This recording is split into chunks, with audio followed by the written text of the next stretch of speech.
During the mythical era, the demon king of tyranny exterminated the humans and even killed the gods, but he sacrifices himself to bring peace. He reincarnates after 2,000 years, shocking his parents because he grows up in only a month, but he realizes that his existence was erased from history. The story begins in Delsgade, where his descendants are chosen to be trained at the Demon King's Academy. On the day of the entrance exam, we see a girl nervous about going to the academy, but she gets bumped and she drops her letter. But another boy picks it up and sees that her name is Misha Necron. He returns the letter as their parents make a scene, wishing them luck with the exam. They make their way to the entrance as he introduces himself as Anos Voldigode, and a boy suddenly appears to intimidate them, but Anos ignores him. The boy calls out to him and uses his fire magic as he reveals himself as Zeppis, a noble from the Hindu family. But Anos doesn't know him, and as he sighs, the flames suddenly disappear. Zeppis wonders what he did, so he explains his flames were weak, so he just blew it out, and he uses his voice to make him stay. He continues towards the entrance, where an owl announces that the practical exam is about to begin. Inside the academy, Anos learns that the first phase of the practical exam is a duel between the candidates, and the loser is dismissed, while the winner is accepted into the academy. Anos prepares to fight, and we see that his opponent is Zeppis, but this time, he's wearing an anti-demonic armor, which blocks magic. So he becomes confident, and he pulls out a flaming sword, which was passed down to his family, saying it amplifies his magic. He charges at Anos, who mentions that it isn't impressive when it amplifies a weak user, and he blows out the flames. Everyone's shocked, but he decides to make things interesting, and declares that he won't move or use any magic to defeat him. He thinks Anos is just making excuses since he can't overcome his armor, but his organs suddenly explode. Zeppis wonders what happened, so Anos reveals that it was just the sound of his heartbeat, which continues to damage Zeppis's organs until he falls to his knees. But he refuses to surrender, so Anos steps on him, but he mentions that he'll never give up. So Anos snaps his fingers and completely obliterates him, but he realizes he overdid it, so he brings him back to life, telling him to surrender. But he starts insulting Anos, who kills him again and immediately revives him, asking if he's ready to give up. Zeppis refuses to give up since he's a noble, but Anos doesn't care, killing him hundreds of times as everyone watches in horror. Anos is ready to kill him again, but he finally surrenders, begging him to stop, so the fight ends as we see a man anointed Anos for challenging the royalty. In the second phase of the exam, they evaluate their magical powers, and Misha gets an impressive score. Anos takes the test, but his score is 0, and the crystal ends up breaking, but Misha can tell it was destroyed by his overwhelming power. They move on to the aptitude test, where they answer a series of questions about the Demon King, but Anos thinks it's too easy. The day ends, and Anos sees Misha waiting for him outside. He invites her to celebrate at his house, and she decides to join him. So he takes her hand and uses teleportation magic, but she wonders why he knows how to use it, because it was lost during the mythical era. His mother praises him for passing the exams, and she can't believe he was able to do it even though he's only 1 month old. He introduces Misha, and his mother freaks out, but his father is proud of him, thinking he already has a girlfriend. Anos enjoys his meal, and his mother asks Misha what she likes about him, so she mentions that he's kind, saying he picked up her letter for her. His mother is happy that he found someone and goes to make more food. Anos accompanies Misha home, and he asks about her father, but she reveals that the man who was at the academy is just her guardian, and she hasn't seen her parents since she was born. He mentions that it was a good day, and decides to call her his friend, which makes her happy. But there's suddenly magic that surrounds them, and an arena is suddenly created, as a man appears from the shadows, introducing himself as Leorg Indu, the brother of Zeppis, who is also there to get revenge. But Leorg grabs him by the neck, telling him the family doesn't need weaklings, and electrocutes him until he dies. Leorg explains that they're the descendants of the Demon King, so they shouldn't be disrespected by half-breeds. But Anos mentions that lineage doesn't matter, and it's all about power. Leorg gets angry at him for belittling them, and calls his men to attack.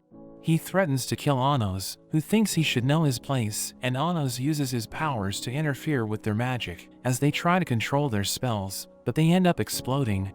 Leorg wonders what he did, so he explains that he made their magic go berserk, saying they're no match for him. but Leorg refuses to lose to a hybrid, so he decides to cast a forbidden spell that can only be used by royalty. He unleashes his powers, and the place is taken over by his magic, but he realizes that Anos is unharmed. Anos recognizes it as origin magic, which involves borrowing the Demon King's power, but he explains it doesn't work on him since he's the source of the power. He realizes that Leorg is inexperienced, and he decides to give him a chance, so he resurrects Zeppis, but he turns into a zombie. He asks Leorg why he killed him, and he tries to stop him, but his attacks don't work, as Anos explains that zombies become stronger from the hatred of those who killed them. So he tells Leorg he must acknowledge his brother, and remember their moments together to stop the hatred. But he refuses to do it, and Zeppis is about to attack him, so he freaks out, as Anos tells him to call his brother's name. So he screams Zeppis's name, as he recalls the moments they spent together, but the field suddenly explodes, and they are both killed. Anos is disappointed that bonds in this era have become weak, but he uses his magic on them, and he protects Misha, as he erases the place from existence. He's disappointed with how weak his descendants have become, and they ask him who he is, so Anos reveals that he's the true Demon King of Tyranny. Back in the mythical era, Anos is confronted by the hero, but he explains that killing him won't end the war, because even if the demons are defeated, humans will find another enemy. But the hero wants to believe in humanity, so Anos offers to create a barrier between the dimensions, saying he will sacrifice his own magical energy. The hero asks him why he wants peace, so he repeats that demons aren't the problem, and he's also tired of the tragedy. The hero decides to trust him, so they begin the ritual, as the hero strikes his core, stabbing his heart, and he hopes that they can become friends in the next life. There's a huge beam of light, and everything is covered by his magic, as the barrier between the realms is created. After 2,000 years, Anos awakens, and he sees his new parents, who are about to name him, but he tells them to call him Anos, and they're amazed that he can already speak. On the first day at school, Misha reveals that Anos was the only one to fail the knowledge exam, and he wonders how that's possible. He asks her about the Demon King, but she isn't allowed to talk about him, so he decides to read her thoughts, and realizes that the Demon King's name was changed to Avos Delhevia, wondering how that could have happened. She explains how a student's aptitude is measured, saying it depends on how similar his mindset and emotions are to the Demon King. She's about to tell him about the student with the greatest aptitude, but she's interrupted as a girl walks past them. The teacher, Amelia, shows the spell they will be using for the next task, telling them they will be having a team duel. She asks them to choose the captains of each team, and the students start to volunteer, including Anos. But she explains that he isn't eligible, since he's a hybrid student, and he isn't part of the royalty, but he promises to prove that he's better than everyone. She threatens to expel him if he fails, but he approaches the circle of the spell, explaining that it's flawed. He makes a slight change in the magical flow, and the circle doubles its effectiveness, shocking everyone.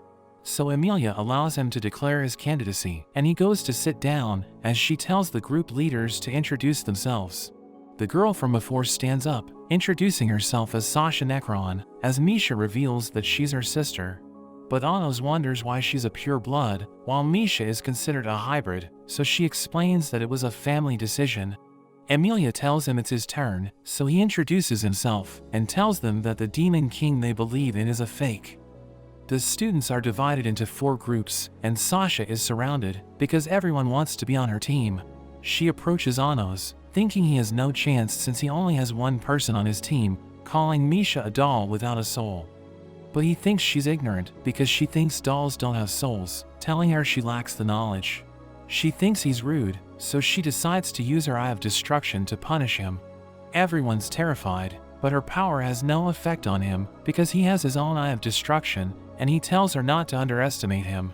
He admits that she has a good level of magic, and invites her to join her sister in his team, but she mentions that she never considered Misha as her sister. After class, Sasha talks to Anos, wanting to add conditions to their team duel battle. She promises to join his team if she loses, but if she wins, she wants him to become her slave.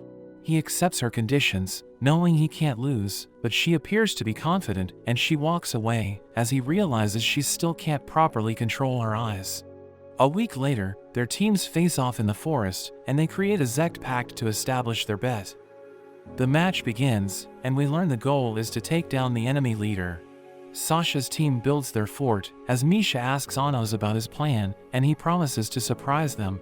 She quickly builds 3 castles with her spell, but Sasha thinks it's an illusion to buy time, and she decides to make the first move, but they suddenly see Anos approaching the castle.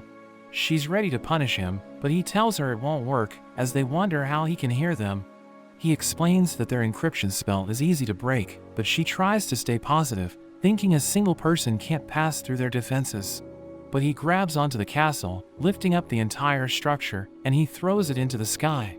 He tells them to try to land gently, and he starts playing with them as he throws them away. We see that the castle has been destroyed, and everyone's injured, but Sasha refuses to give up. She suggests performing the Geograze, which is considered the strongest level of fire magic. So they combine their power to summon the Geograze cannon, and they fire it with everything they have. Anos acknowledges that she's trying hard, but he fires a small flame, which pierces through their spell, causing it to disappear.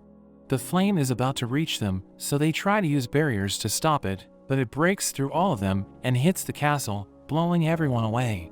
Sasha manages to stand up, and Anos appears before her, as she wonders how he was able to cast a Geograze alone. But he reveals that he only used a Grega, which is considered as the weakest fire spell, but he won because he's just way stronger than them. He reminds her about their agreement, and she promises to get revenge, but she knows she can't break their pact, so she joins his team, thinking he did it just for Misha.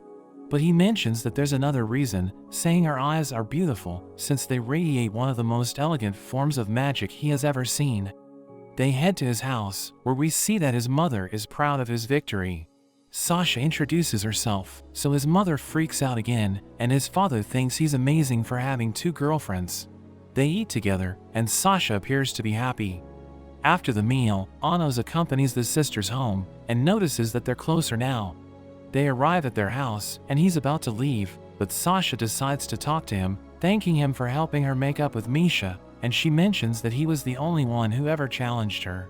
She asks a weird question, wondering what he would do if his fate was already sealed, but he explains it wouldn't matter, because he would just change his fate. She thinks he's amazing, and she kisses him, but she explains it was just as a friend. He tells her it was a good gift, so she blushes, and they call it a night. We see Sasha talking to Misha about Anos, and she remembers that Misha was always the only one brave enough to look into her eyes. She asks for forgiveness, knowing she wasn't a good sister to her, but she's not angry about it, and they're able to make peace with each other. At the academy, Anos discovers that Sasha is about to have her birthday tomorrow, and Misha thinks about what to buy for her. She sits at their table, reminding them they're on the same team, and she reveals that her former teammates also want to join them. But Anos reveals that he has already turned them down because he thinks they're useless, so she explains they need more members to participate in the other tests. The class begins, and Amelia mentions that the Demon King is predicted to reincarnate this year, so they will have a special class, and one of the 7 elders is going to teach them a spell. We learn that the 7 elders were created by the Demon King himself, and they were the first to inherit his blood. The elder named Ibis Necron appears, and Anos calls out to him, wondering if he remembers him. Amelia apologizes for Anos' behavior, but Ibis is curious, asking him if they know each other, as he reveals that he lost most of his memories from 2,000 years ago. Anos tries to force him to remember, shocking everyone, but he realizes something and releases him as Ibis ignores what happened and proceeds to teach the spell. After class, Anos talks to Ibis, explaining that he restored his lost memories from 2,000 years ago. But it seems the past has been changed, and Ibis believes that the Demon King is Avos Delhavia. So Anos realizes that someone rewrote the past after his death and erased everyone's memories about him. Ibis still isn't sure if he's the true Demon King because he could be lying to steal his master's place, so he decides to remain neutral for the time being. Anos goes to talk to Misha, and he finds her looking at the letter from her guardian. He asks her why she hasn't opened it yet, so she explains that she prefers to keep it as a talisman. Sasha is with the other students, and they ask her why she's hanging out with Anos and Misha, calling them misfits. So she gets angry, using her eyes of destruction to split the ground, before walking away.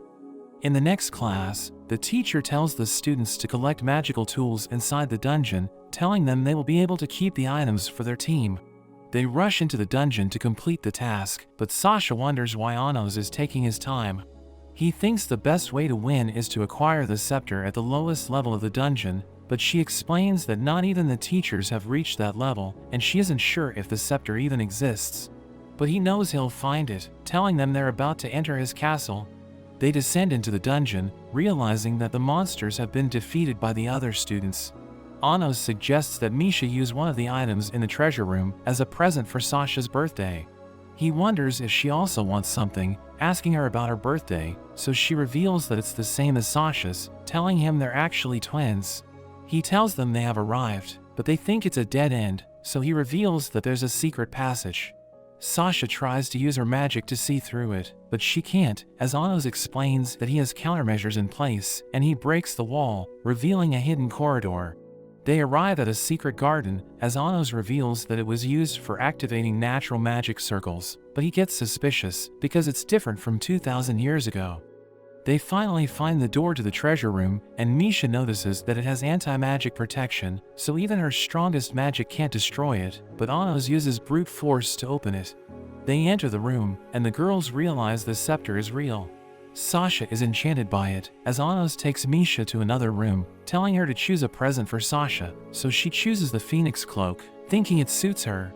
They return to Sasha, and Misha gives her the present, so she decides to try it on, telling Anos to leave so that she can get changed, and Misha thanks him for helping with the present. He waits outside the room, but a few moments later, he discovers that Sasha has killed Misha. She starts bragging and mentions that men always let their guard down after a kiss. But he thinks it's just an act, but she revokes their pact, and he's surprised she could break it, thinking it shouldn't be possible. He notices that Misha is still alive, so he's convinced that she's lying, but she laughs, saying Misha is just a doll born to be used by her.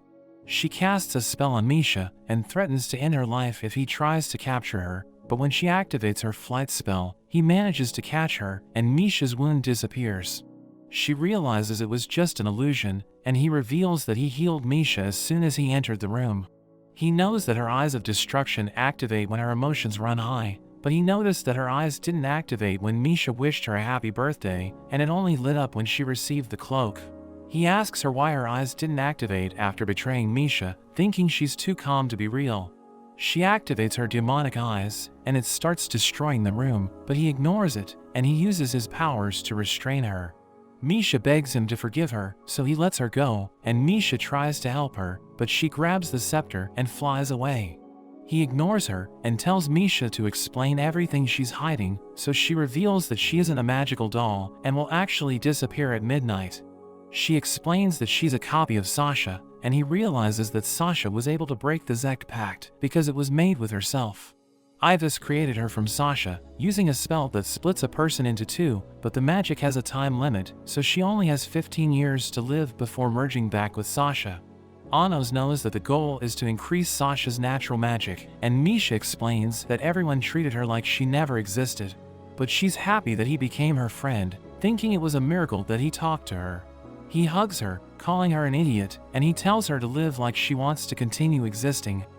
Meanwhile, Sasha is confused when the door to the room disappears, and Anos appears behind her, saying that Misha wants to make peace with her. Misha wonders if Sasha hates her, but she ignores her and proposes another challenge, saying she'll only answer her questions if he can use the magic circle she creates.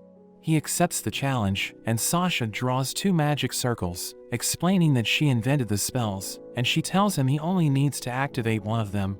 He knows that she wants him to use a spell that synchronizes the sources, realizing she intended to fail from the beginning, but he activates the circle, so she agrees to answer Misha's questions.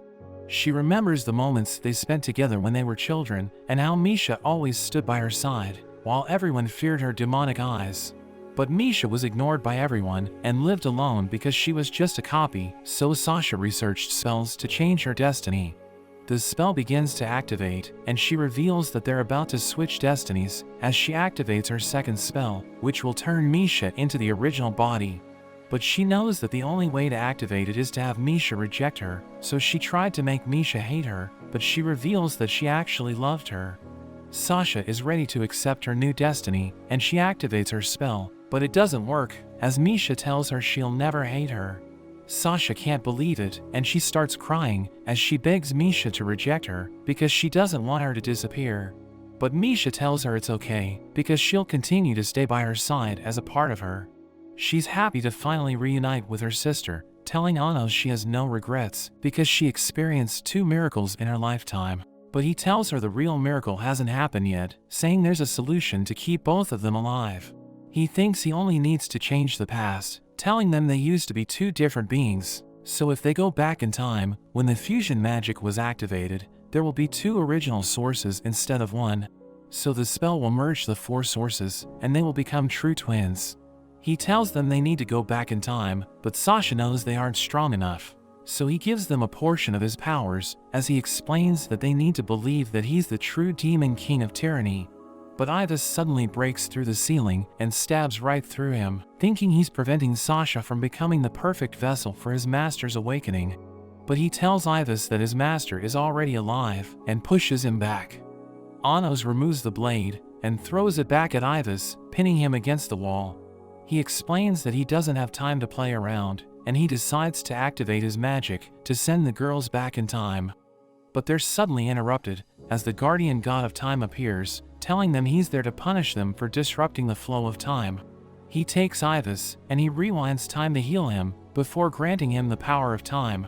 He comes back to life as the god orders him to kill Anos, who casts a Geo Graze at him, but he stops it, saying he has become invincible.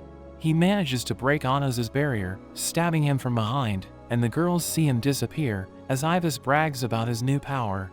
But Anos suddenly appears behind him, reminding him that he can't die. Ivas wonders how he's still alive, so he explains that he resurrected, but Ivas refuses to give up.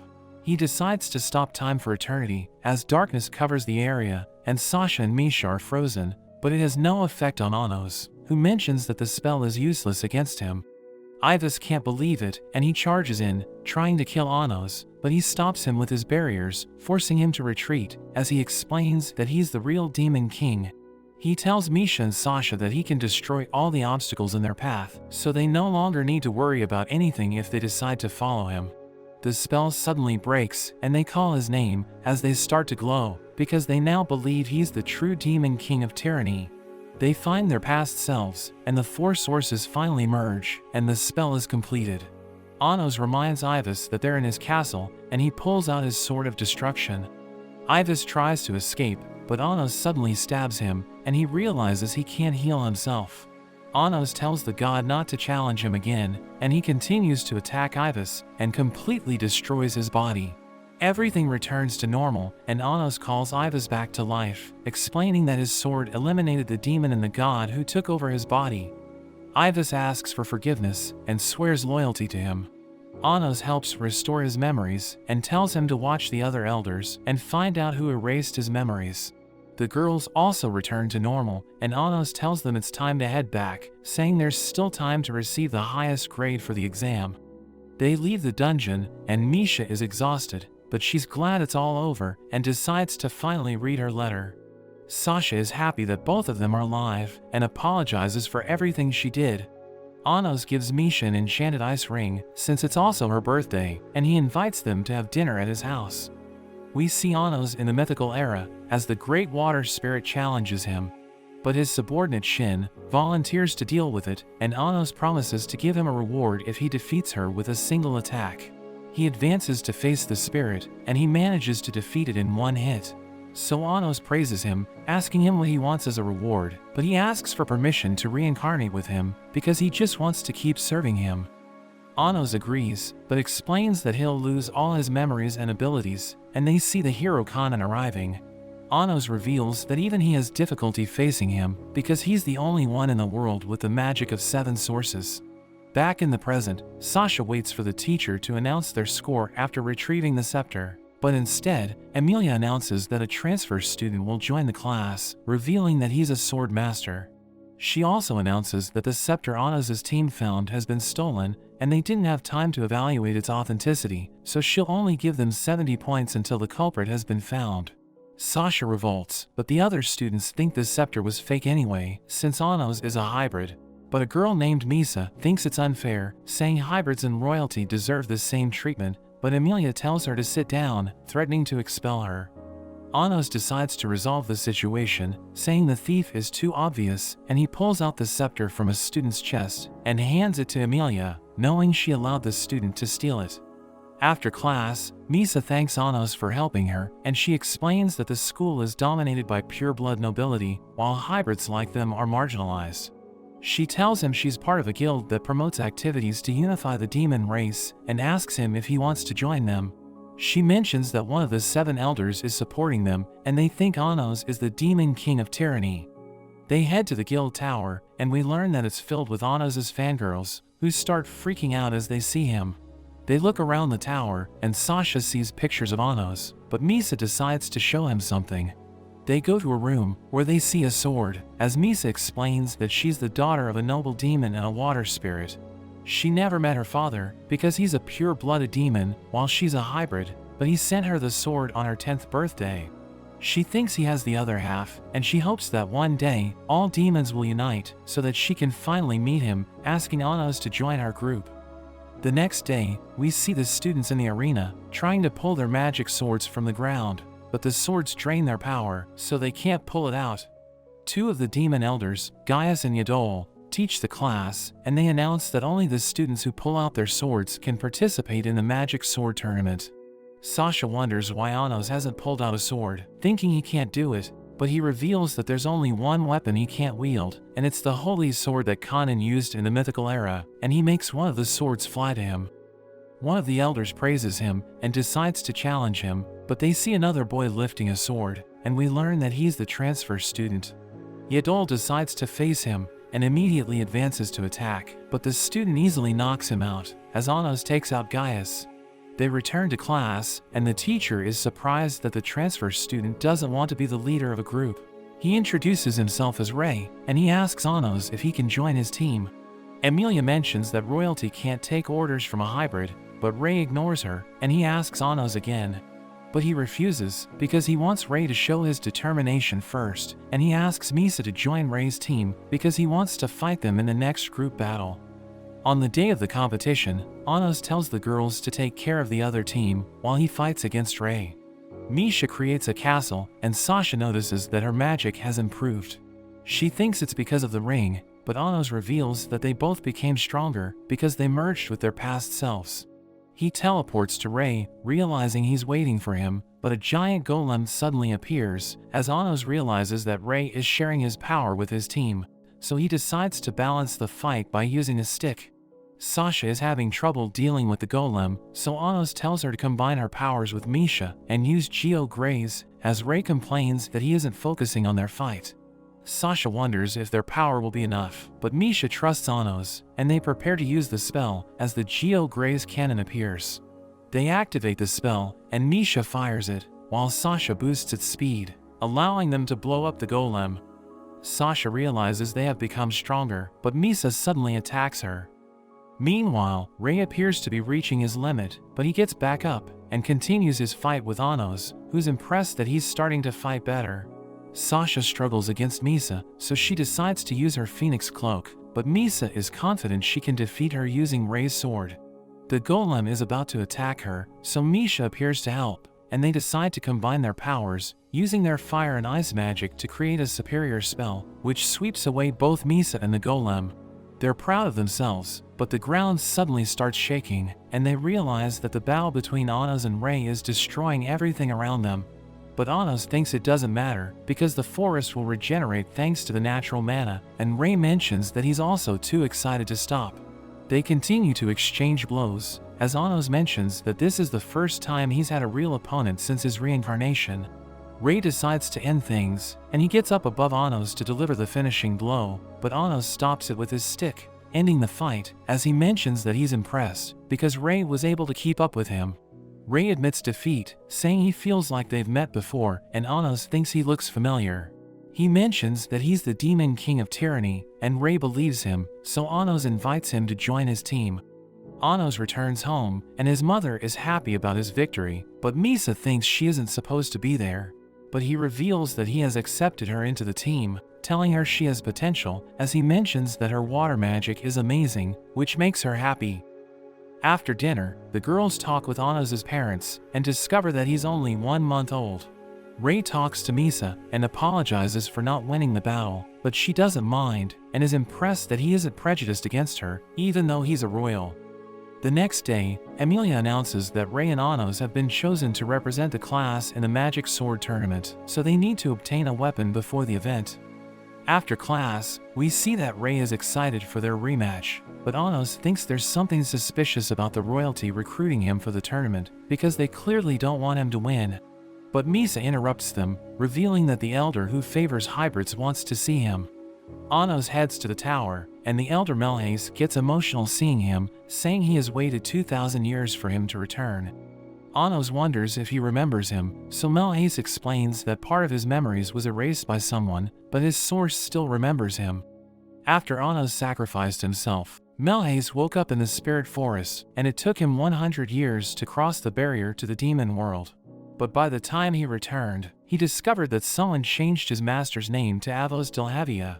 Anos wonders who chose him for the tournament, and Melhace believes that the nobility did it because they want to defeat him so that they can prove that hybrids are inferior. Melhace advises him to drop out of the tournament, thinking Avos might reveal himself if Anos doesn't take their bait, and he promises to think about it. Anos goes home, and Misha reveals that she helped his mother prepare dinner. They enjoy the meal and talk about the tournament as he remembers that he still needs a magic sword. After the meal, he offers to take Misha on a date as a way to thank her for the meal, telling her to choose the place she wants to go.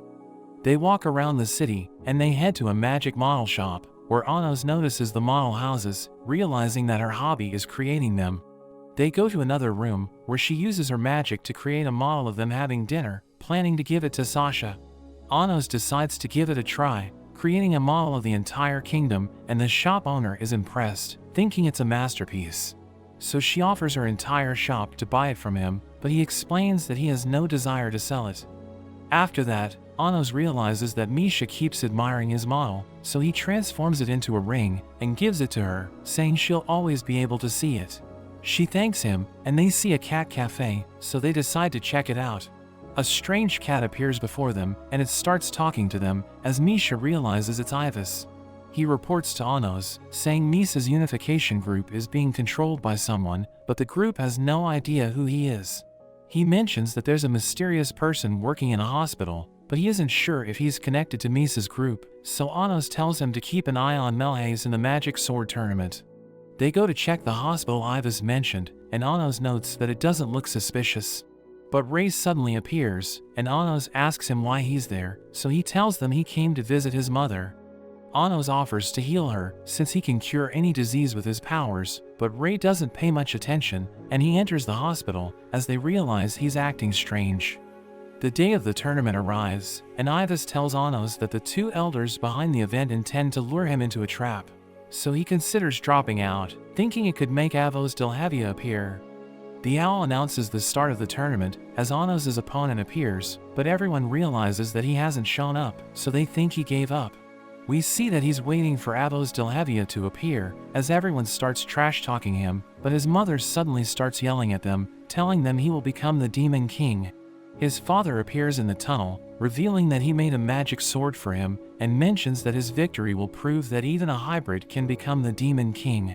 So Anos takes the sword, and thanks his father, realizing he has no reason to be cautious. He wants to make his parents happy, so he decides to fight and face any trap that appears. He jumps into the arena, and he apologizes for wasting his opponent's time, promising to finish the fight in 1 minute. His opponent charges in, but he easily avoids the attacks, as his fans sing a song in his honor. So his opponent gets angry and decides to use his secret technique, but it doesn't work. Anos decides to attack, thrusting his sword to create wind, which strikes his opponent and destroys his sword. Anos is declared as the winner, as he mentions that he was able to win in exactly 1 minute, but Emilia is furious because he defeated her brother. We see Anos and Misa in the waiting room, where they watch Rei as he wins his duel, and he joins them, but he announces that he's now a part of the royal faction, and he suddenly attacks Anos, who grabs onto his heart. We see they were just testing each other, and they look forward to their fight in the finals. Anos notices the presence of a magical collar on Rei, which is designed to destroy his source, so Anos thinks he has been taken as a hostage. The day ends, and everyone congratulates Anos on his victory. His mother offers to keep his sword for him, thinking he must be tired, and she knows he can't lose it or he'll be disqualified from the tournament. He hands it to her, and she's surprised by its weight, but promises to protect it with the help of the girls. Anos goes to the hospital with Misa, and they find Rei's mother. He realizes that her magic is getting weaker, and discovers that she's suffering from a spiritual disease he has never heard of. He knows she's going to disappear, realizing she's a half-spirit and half-demon like Misa, who thinks it's impossible because they know that Rei is from royalty. Anos thinks she might be his foster mother, wondering how to cure her, but she suddenly wakes up, and she recognizes Anos. She explains that Rei always talks about him and calls him a friend, but he asks her if she knows that Rei made a pact, so she explains that he did it in exchange for her treatment. Anos asks about her disease, so she explains that a spirit exists thanks to the feelings of everyone who believes in their source.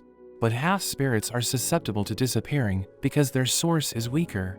She starts talking about Rei, saying he's a good boy who loves holding a sword, but he was always sad because he couldn't find a real opponent.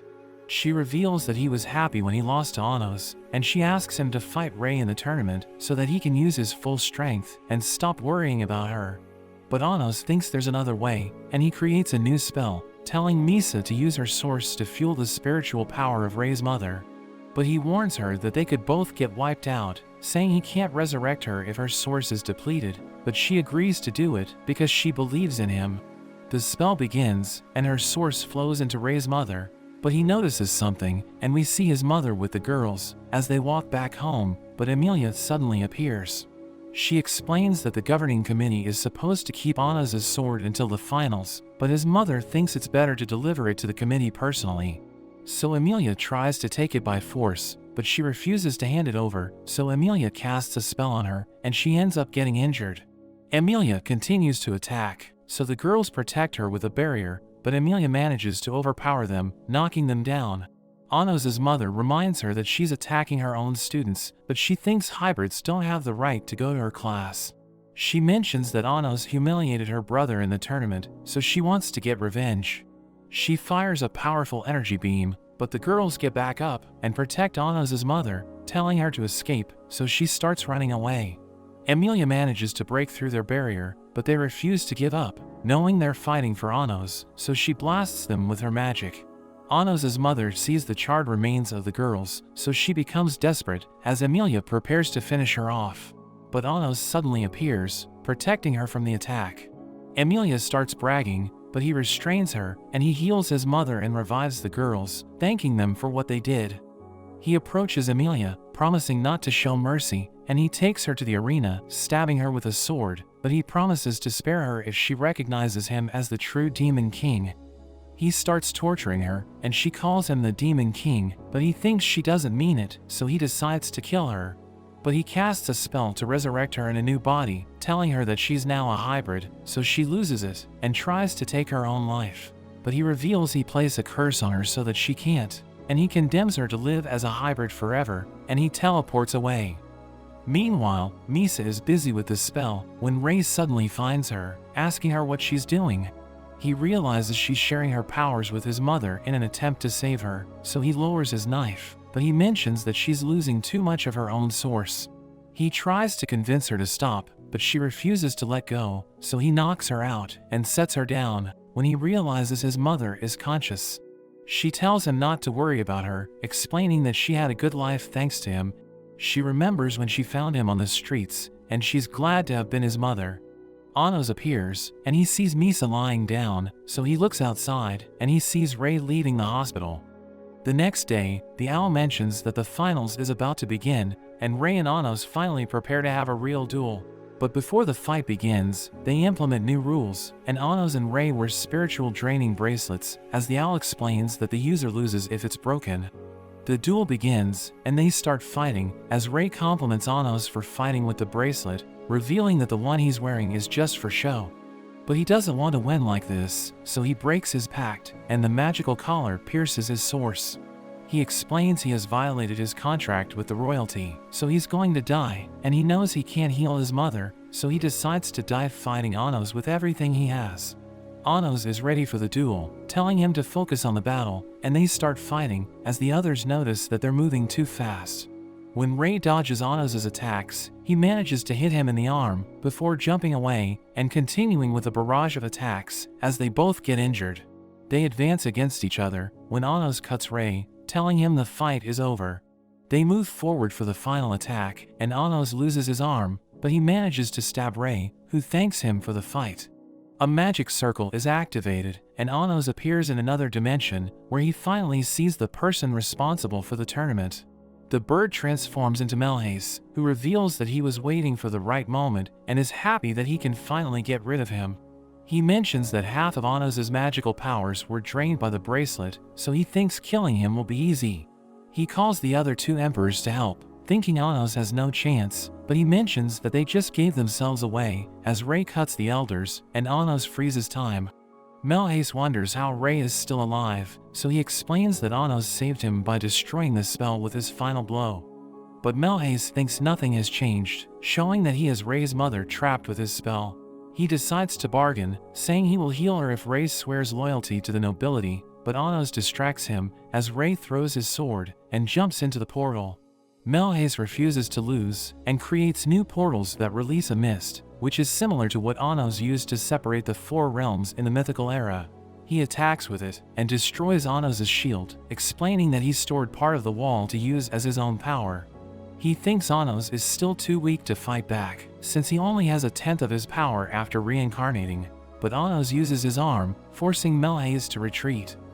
The mist continues to attack Anos, as Melhace hides in an impenetrable space, and he summons a portal to attack Rei, but Anos uses an anti-magic barrier to protect him.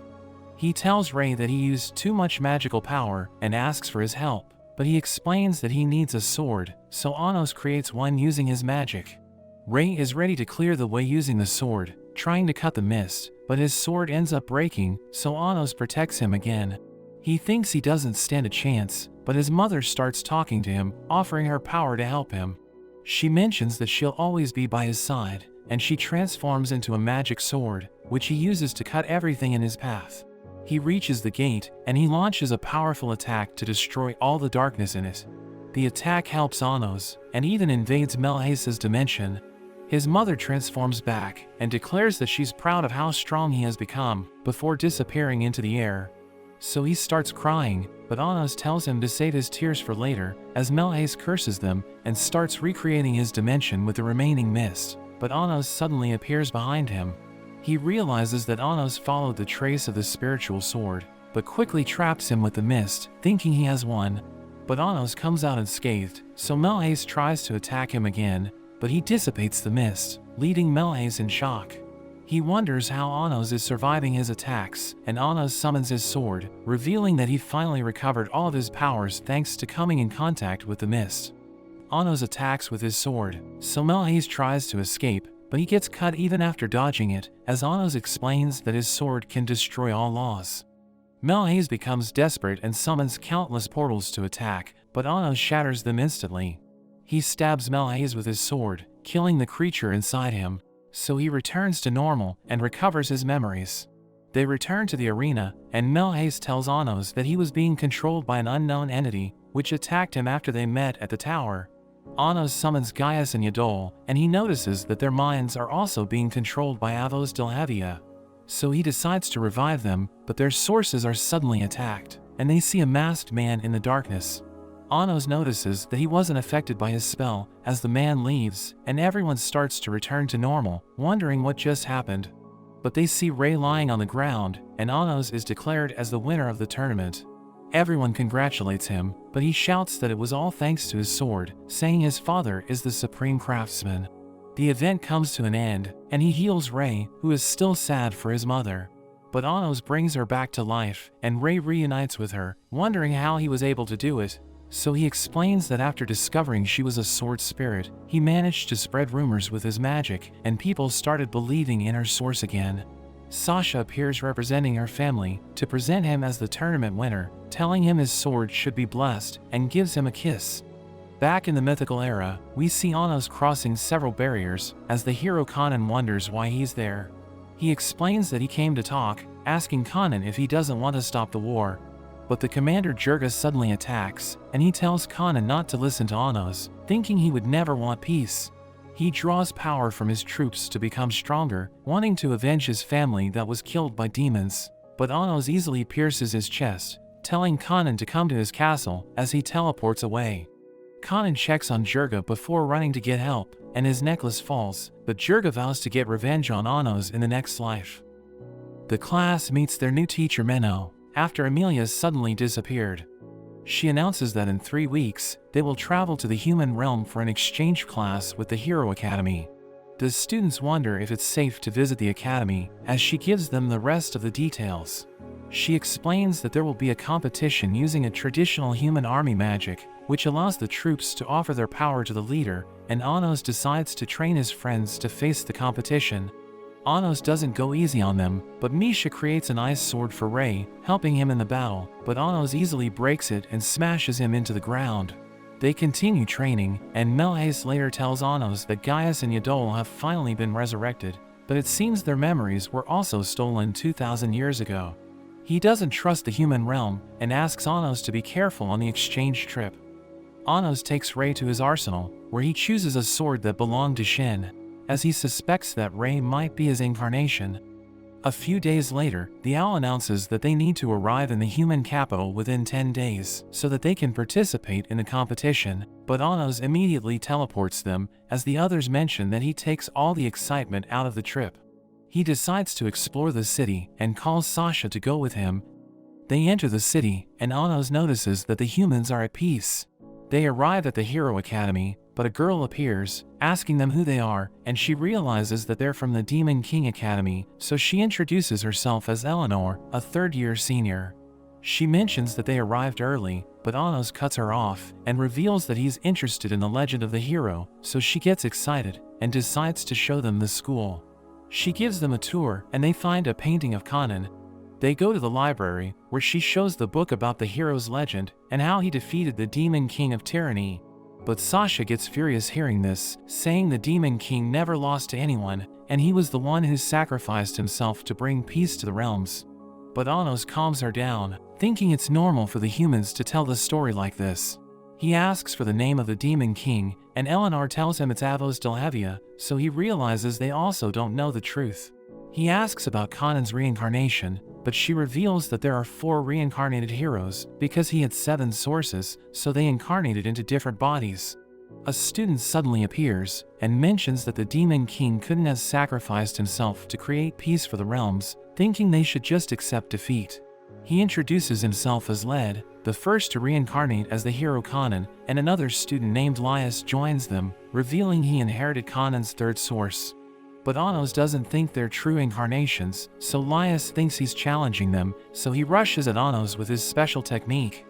But Anos defeats him in the blink of an eye, so he becomes furious, but Led tells him to calm down, and apologizes for his rudeness. After that, Eleanor admits that she's impressed, and asks if Anos has been reincarnated, so he confirms it, saying he wants to find the true hero.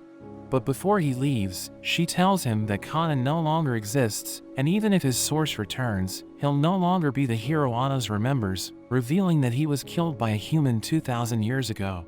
10 days later, the other students finally arrive in the city, and they're surprised to find out that Anos has already been there. A group of seniors confronts Anos, as the leader introduces himself as Rivist, thinking Anos used a cheat to get there, and he mentions that he'll never recognize him as the Demon King.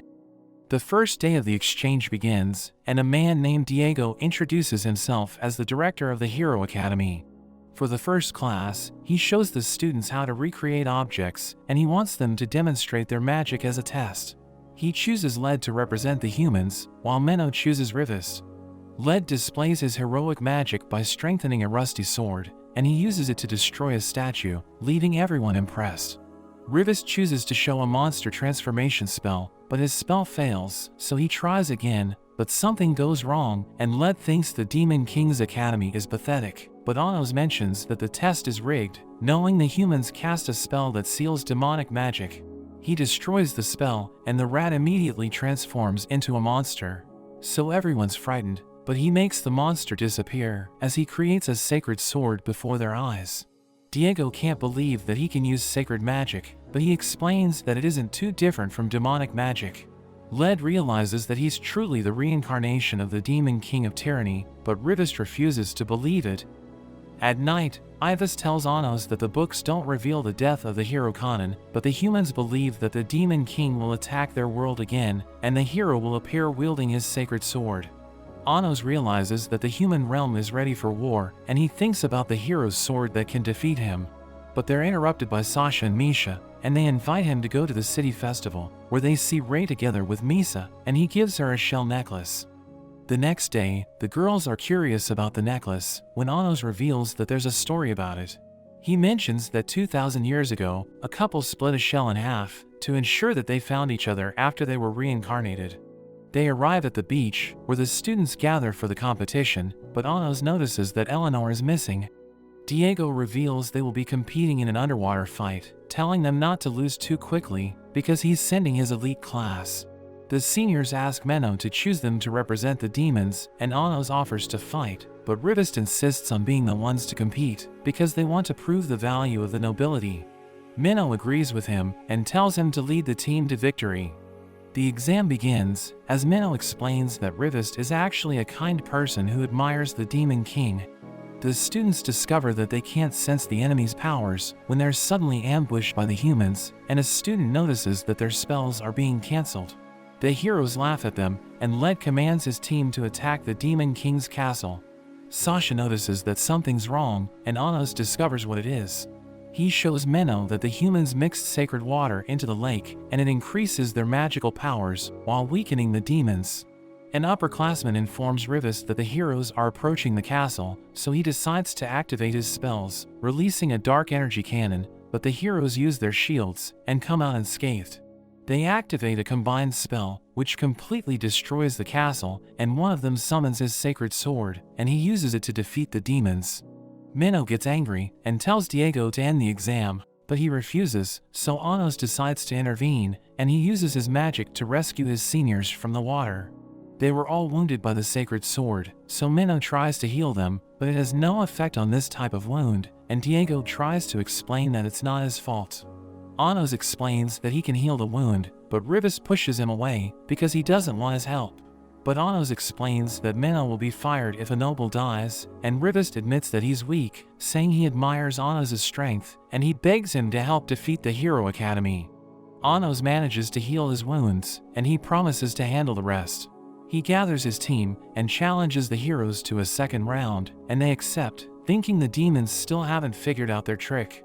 But Anos suddenly casts his Geo Graze on the lake, drying up all the water in it, and Diego can't believe it, but the heroes still decide to continue. They follow him to the dry lake, and Led assures Diego they will still win, because they still have a secret weapon. The duel begins, and Anos summons another Geo Graze against the three heroes, but they aren't intimidated, and create a barrier that protects them from the attack, as a girl suddenly appears, and destroys it. He thinks she's another reincarnation of Conan, realizing she's stronger than the others. They see the barrier, as Anos explains that it strengthens the humans and weakens the demons, so they need to get rid of it. Misha suggests creating a castle within the barrier to nullify the effects, and he thinks it's a great idea, so he decides to take her inside. She starts creating the castle, when the heroes appear with the mysterious girl. Anos asks for her name, and Led introduces her as Zeshia, the bearer of the fourth source and the light sword. They attack Anos, but he emits his energy, knocking them down immediately. Laius gets up frustrated, but Sasha confronts him, and announces that she'll be his new opponent, while the hero with the sacred sword faces Ray. Laius uses his power to blast Sasha, but she advances against him, and he manages to dodge her attack, but he realizes she has stolen his sacred amulet.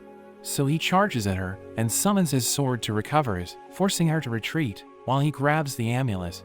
He launches a barrage of attacks, when Sasha realizes she can't move, because she's caught inside a magical barrier. Laius prepares to deliver the finishing blow, but he suddenly collapses, and falls to the ground.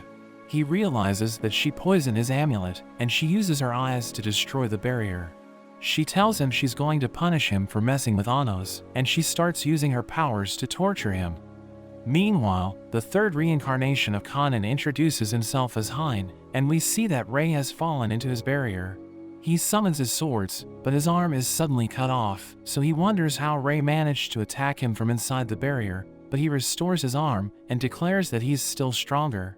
Rei is impressed with the sword Anos gave him, but he decides to take one of Hein's swords, stabbing it into the ground, which causes a shockwave that throws Hein away, as Rei grabs his other sword. He becomes desperate, wondering how Rei can hold a sacred sword, but Rei approaches him and ends the battle. We see Anos standing over Led's body, but tells him to stop pretending that he's dead. So he gets up, realizing Anos was able to see through his act, and he summons his guardian sword of the sea for the battle. Zexia suddenly attacks Anos from behind, but he blocks her attack. She continues swinging rapidly, trying to find an opening, and he throws her to the ground, but Led suddenly attacks from behind, but Anos throws Zexia at him. Led decides to cast the human's secret spell, covering the entire area, and light surrounds them, as he explains that the hearts of 10 million humans living in the capital is being channeled to them. Zexia charges at Anos and immediately destroys his barrier, but he dodges her attack, as Led uses the opportunity to charge in. They don't allow him to recover, and they attack him together, but this time they can't break his barrier. Led realizes he's more powerful now, and he reveals that he copied Led's idea, and also asked for power from his team. The heroes attack again, but Anos' fans sing for him, giving him more energy, and he easily blows them away. Led attacks with an energy blast, but Anos easily overpowers him, which throws them against the wall. Led can't believe that their power of 10 million is losing to only 8, but Anos tells him it's not about the number, but the strength of the feelings, telling them that their power doesn't even compare to what Kanan had 2,000 years ago. Everyone suddenly hears a mysterious voice, and realizes it's actually a brainwashing spell. Misha tells Anos that it's a voice of pure hatred, but now the heroes are even more determined to eliminate him. He tells Misha to retreat, and Led goes completely insane, as Zexia flies towards Anos, and activates a kamikaze spell, which causes a massive explosion. But Anos comes out unscathed, and Led can't believe it. Zexia attacks again, and activates another spell, but this time it's just a distraction, and he grabs her source, realizing she's in an infinite loop. But he hears Eleanor's voice, and she calls him to meet her inside the sanctuary, because only she can stop Zexia. So he decides to keep her occupied, and orders Misha to find Eleanor, so she goes to the temple. But she's hit by a spell, and realizes that Diego is attacking her. He summons his sword, as he curses the demons, and he opens a mysterious door, which breaks her shield. He stabs her multiple times, and he reveals that the exchange class was a trap from the beginning. He prepares to destroy her source, but Anos appears to save her. He heals her, and decides to deal with Diego, torturing him with his eyes, until he completely disappears. But he's resurrected, and Anos realizes he's responsible for controlling everyone, asking him why he planned all of this. But he calls Anos a filthy demon, so he uses a transformation spell to reveal Diego's true nature, turning him into a beast. He controls his students and orders them to attack the demons immediately, declaring that he'll honor the hero Kanan, but his spell fails, and he wonders what happened. Anos explains that he stopped time before it was too late, and he removes Diego's source from his body, thinking the Hero Academy is nothing like Kanan, remembering all the battles they fought. He begs Anos to kill him, so he crushes his source, erasing him from existence. He carries Misha to the sanctuary, where he finds Eleanor, and he asks her who she really is. So she reveals that she's magic itself, saying she was created with a forbidden spell that changes humans into magic. Anos realizes that she's responsible for the barrier, and for healing the heroes after they were defeated. She was using her power to create clones of Zexia, which explains why she kept coming back. He breaks the glass with his demonic eyes to free her, and he gives her a uniform.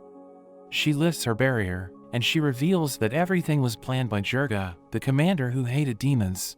He feared that humans would forget their hatred for demons, so he created the Hero Academy to keep the resentment alive, and transformed his source into 2 spells. The first is the spell that allows the sharing of power, and she's the second one, but she's considered as a failure, because she didn't inherit the hatred for demons that Jirga had. She reveals that 2,000 years ago, Kanan went against his war plans, so he was betrayed, and killed by his own men. Eleanor confesses that she was waiting to meet Anos, telling him to destroy her, because she wants to put an end to Jirga's madness. A clone of Diego interrupts them as she explains that he and the heroes will keep coming back unless she's destroyed. He prepares to fight, but at that moment, the other 3 demon emperors invade the room with Kanan's sacred sword, along with abridged. He pulls out the sword, and Diego tries to stop them with an energy blast, but Avos creates a black hole to absorb all the energy, and it swallows the humans. Anos still stands before them, as Avos declares that he's the true demon king of tyranny, so Anos attacks him, but he easily cuts it, and teleports away. After that, we see Diego talking to everyone in the city, and he announces that the demon king of tyranny has awakened, and has declared war on them just like in the legends. At the same time, the ancient emperors appear in the demon realm, and they declare that the demon king has returned. Avos appears, saying they need to exterminate the humans, and everyone's happy that the demon king has finally returned. In the tower, Anos meets with the demon emperors loyal to him, and they warn him that the demon armies are already marching to the borders. The elders swear to follow him, and his friends appear, telling him they're going to fight for him. Everyone's ready for battle, so Anos tells them they will leave at dawn. Misa talks to Rei, worried that one of them might not return, so Rei takes half of his necklace and promises to come back for her. The next day, Anos instructs his team for the war, while Diego gathers his army, and the Shadow Knights march to battle. But Sasha and Misha appear before them, ready to stop their advance, as Rei easily defeats the enemies in the forest. Avos is inside a castle, and Anos tells the elders to take care of the other emperors while he faces Avos, and he teleports to the castle. Misa calls him telepathically and reveals that Rei disappeared, while Melaes also tells him that the 3 elders were captured, but they were just shells, because their source isn't inside them. Anos realizes that Avos isn't in the castle, and we see him walking to the border, but a barrier suddenly surrounds him, and Anos appears before him. Avos summons Kanan's sacred sword, and they charge at each other, causing a huge blast from the impact. Anos realizes that he's actually Kanan, because he's the only one that can wield the sword. But Anos sees his necklace, and Avos removes his mask, revealing that he's actually Rei. He wonders how Anos discovered his secret, so he reveals that he heard him mention that the shell necklace he bought was unique, but he shouldn't have knowledge of the human customs, so it's proof that he remembers his past. We learn that Kanan used his 7 sources to control the ancient emperors, and only Melaes wasn't controlled, because he needed to keep at least one source. He decides to tell Anos everything that happened 2,000 years ago, saying that the humans are weak. He knows that they betrayed him to plan the death of the Demon King after his reincarnation, and he thinks their actions make no sense, so he decided to change fate with the power of his sacred sword. He knew that they wouldn't stop until Jurga's revenge was fulfilled, and someday Anos would need to wipe them out to achieve peace. So he took Anos' place, planning to be defeated by the humans to end the curse of Jurga's hatred. Anos talks about the shell necklace, saying that he has someone waiting for him, asking him if he's ready to abandon her. But Rei is determined to fulfill his plan and protect the realm, so he runs towards Anos, but he flies up and launches fireballs at Rei. But he cuts them and tries to get closer, but he ends up getting hit and falls back down, causing one of his sources to be destroyed. But Rei flies towards Anos again, but he gets stabbed and loses another source. But Rei forces him back, and Anos summons a black sea that engulfs him, and he loses another source. But he continues fighting and manages to strike Anos. But he uses his Geo Graze to burn Rei, destroying the 4th and 5th sources. Rei cuts through the spell, but Anos pierces his body and destroys his 6th source, causing him to fall to the ground. Anos explains that he'll lose, but he gets back up, saying he only needs to win once. He summons another sacred sword and charges at Anos with a flurry of attacks, saying he needs to achieve peace. Anos launches a huge Geo Graze at him, but he doesn't stop and cuts his way to Anos, finally stabbing his heart. His source is destroyed, but he smiles at Rei, and he lowers the barrier as he wears Avos Delhavia's mask. When the others see the fight, everyone realizes that the hero reincarnated and was able to kill the Demon King of Tyranny. Anos tells Rei to look heroic, thinking it will be enough to dissipate the hatred, and he orders his army to withdraw, telling them not to seek revenge until he reincarnates again.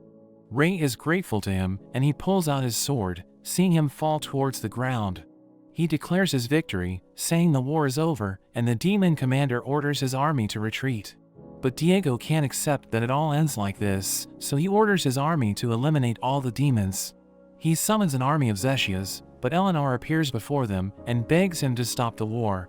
But he's taken by Jurga's will and explains that the humans must destroy every demon to achieve true peace. He refuses to let a 2,000-year-old hatred end like this, and uses the spell that Jurga created to hypnotize the army to continue the war. Jurga appears before their eyes, and Ray tries to destroy him, but the sacred sword has no effect on him. Sasha and Misha appear to stop him, and Ivas casts his fusion spell, as they hold hands, and the spell merges their two sources into one body. Jurga tries to stop her, but she continues advancing, so he orders the Zeshias to self-destruct, but Ray knocks them down. Misa creates a bubble, and he disperses her magic to stop the other clones. The girls delay the spell, but Jurga is too strong, and he gathers the clone army, causing a huge explosion as a light spreads across the realm. But the clones fall to the ground at the last minute, and Anos appears to help them as Jurga wonders how he reincarnated after his source was destroyed. So he reveals that he activated a source magic and channeled the power of the hero's attack, transforming it into ancient magic to revive his source, but he explains that he can only do it with an attack he has already received. Jurga decides to eliminate him with his own hands, and uses his spell to drain the life of everyone in the realm, transforming himself into a giant sacred knight. He attacks Anos, but Ray interferes, and Anos tells him they can finally put an end to the curse. Ray charges in, but is caught by an energy attack, and thrown into the forest. Anos tries to immobilize Jurga with his chains, and he starts burning him, but Jurga attacks Anos, sending him crashing to the ground. He appears to be wounded, but he uses Jurga's spell and asks for the girls' help again, so they join forces and share their energy. Jurga summons hundreds of sacred swords and launches them at the demon army, but Eleanor protects them with her barrier and tells them to retreat. But they start to believe in Anos, and they also share their power with him.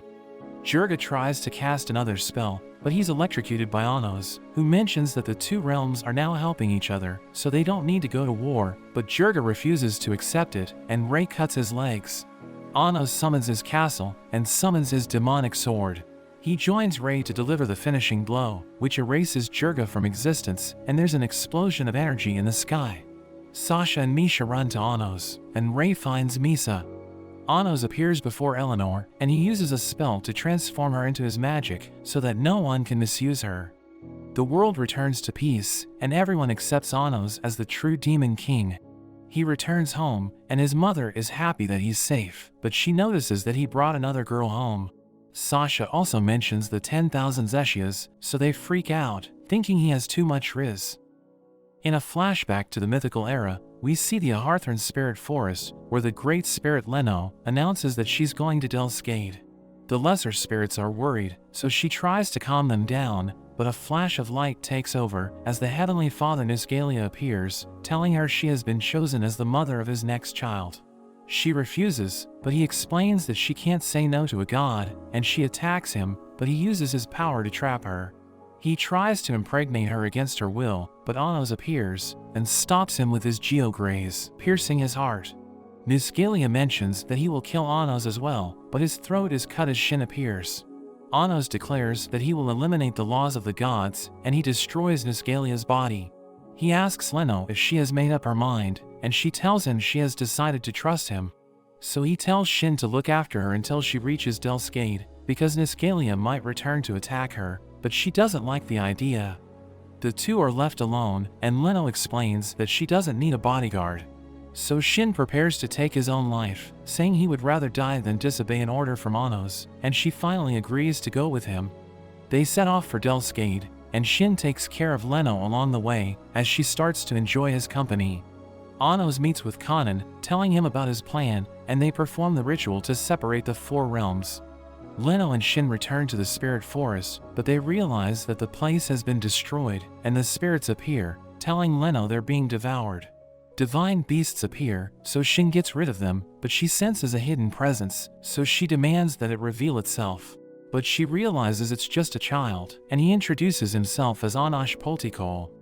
Back in the present, Anos walks to the academy and greets the girls in his fan club when Sasha and Misha appear. He stares at Sasha, noticing that she has a new ribbon, so she blushes.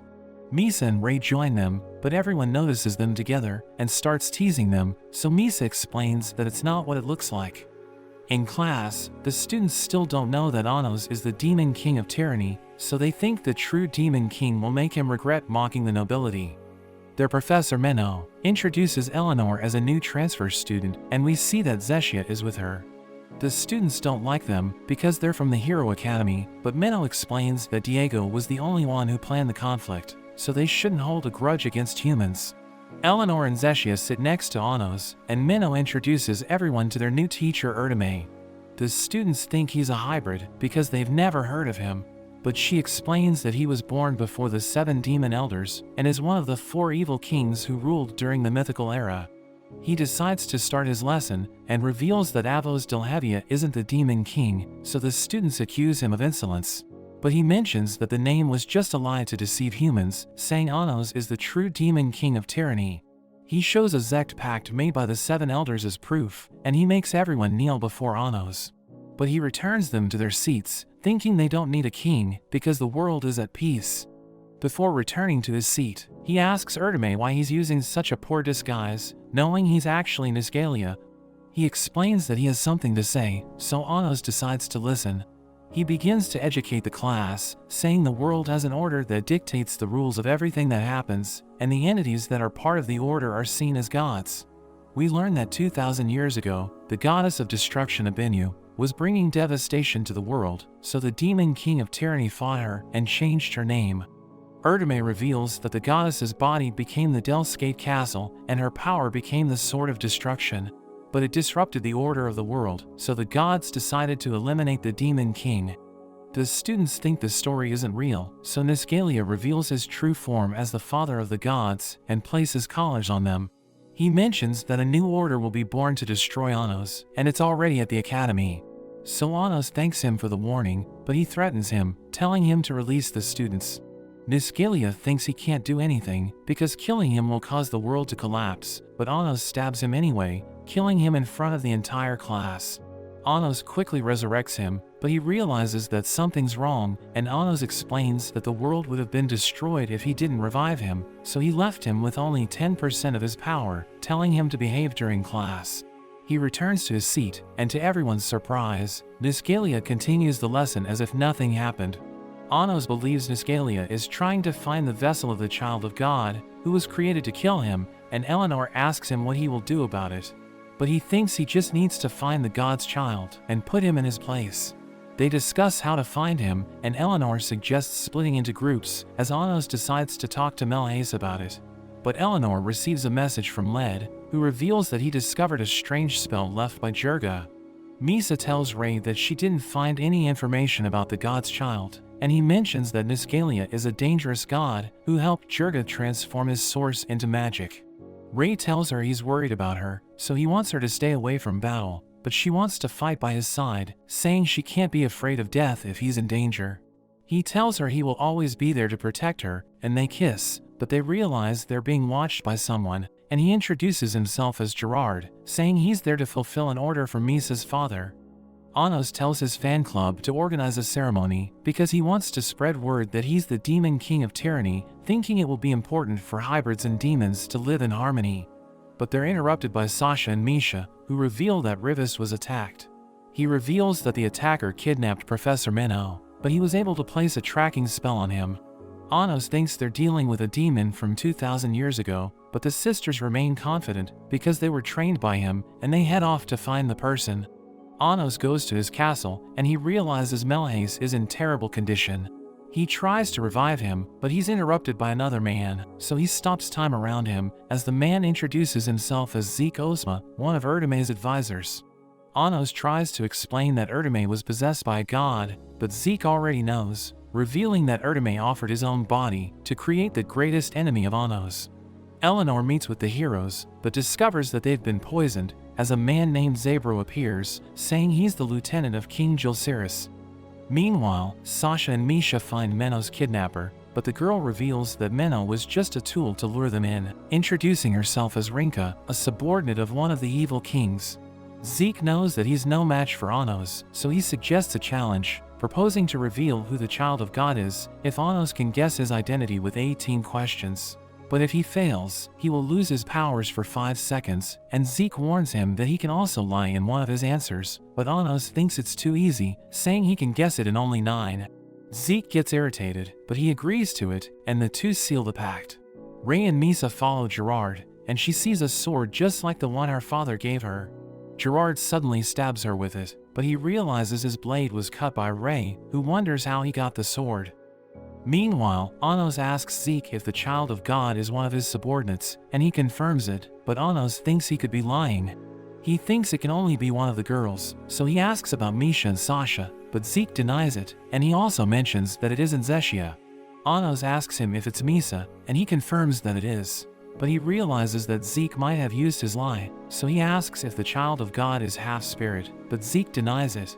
He starts thinking, using his questions to eliminate options, and mentions that the game is fun because there isn't a correct answer. He realizes that Zeke implanted false memories into his brain so that he wouldn't need to lie. But he thinks Anos figured it out too late, since he has already signed the contract. He ends up losing the game, and the pact is activated, taking away his powers, as Zeke kills Melhaze, but Anos defeats all of them with his bare hands. He notes that Zeke's priority was to kill Melhaze, but reveals that the real one is still alive. Ray and Misa discover that Gerard works for one of the 4 evil kings, and that he was ordered to steal Misa's source. He reveals that she's the daughter of the mother of spirits Leno, and her source could be used to control other spirits. Ray attacks Gerard, but he ends up taking damage, as Gerard explains that his shield attacks the enemy's source. But Ray doesn't die thanks to his 7 sources, and he finally defeats Gerard, who realizes that he's the reincarnation of Conan. Meanwhile, Zabro turns the heroes into zombies to fight Eleanor, but she manages to stop him using her magic. He admits that she's strong, and reveals that Zeshia was actually created to carry the power of a god, wanting to experiment on her. He creates a magic circle, attacking the entire school, and the academy's students suddenly turn into zombies. Zeshia prepares to fight, but Eleanor decides to run, because there are too many of them. Meanwhile, Rinka reveals that Misha and Sasha were created thanks to the gods, because they were responsible for altering Ivas's spell, but they think she's wrong, saying the only person they owe their lives to is Anos. Eleanor and Zeshia reach a purple crystal, but they're surrounded by zombies, and Zabro uses a spell on the crystal to steal their powers. But Eleanor manages to create a magic shield, and she casts a spell to destroy the crystal, before healing all the students. Rinka fights the girls using a magic sword, and the sisters combine their powers to attack her, but she manages to pierce Sasha's body, preparing to finish her off. So Misha tries to use her ice chains to stop Rinka, but she easily breaks it, stabbing Misha through the chest. She thinks she's won the battle, but her sword suddenly shatters, and she's surprised to see Misha get back up. She shows her true power, and Rinka is terrified to see a Delskade made of ice, realizing Misha has awakened. Zeke wonders how Melhaze is still alive, so Anos reveals that he created a clone of him after learning Eleanor's spell. He tells Zeke that he lost the moment he tried to challenge him, and Zeke takes his own life. But Anos revives him as an owl, and makes him reveal his plan, so he explains that his job was to reduce Anos' power by killing Melhaze. Anos' team joins them after dealing with all the opponents, and Melhaze mentions that humans are still afraid of the demon king of tyranny, so conflict may arise, and he suggests telling the truth along with Conan at the Second Life ceremony. Melhaze also reveals the name of the leader of the Unitarians, and Anos learns that it's Shin, his former right-hand man. Melhaze mentions that he tried to tell him before, but he couldn't find him anywhere, so Anos explains that he was busy creating a city beneath Delskade for the 10,000 Zeshias. He wonders why Shin doesn't show up, but Melhaze explains that Shin is waiting for him in the spirit forest. Ray shows Anos the other half of Misa's sword, which he took from Gerard, so Anos joins the two halves, revealing that it's Shin's sword. So Anos smiles, and tells them they will go to the spirit forest in Aharthran, but Ray thinks they can't take their eyes off Niscalia. So Anos reminds him that gods must always keep their promises, and they just need to have a field lesson in Aharthran, where he needs to attend as their teacher. He transports them there, and his fan club gets excited being teleported by Anos, thinking the experience is like a first kiss. Niscalia approaches them and explains the theme of the field class, as Sasha thinks he's too involved in the role of a teacher. Anos goes to the city with Sasha and Misha to gather information, but they see a girl being attacked by humans because she keeps saying the spirit forest exists. But Anos appears in front of them, and the men threaten to beat him up, but he easily knocks them down. After that, the girl reveals that she has lost all her memories, but she still recalls that her name is Lena, and she needs to reach the spirit forest. She reveals that she gathered rumors about the place, and she thinks the only way to get there is through the mist that appears in the fields during an eclipse, saying they need to make the spirits laugh for them to appear. But Anos sees no reason to wait, and begins to move a planet using his powers, creating his own eclipse. They go to the field, and realize that the mist has appeared.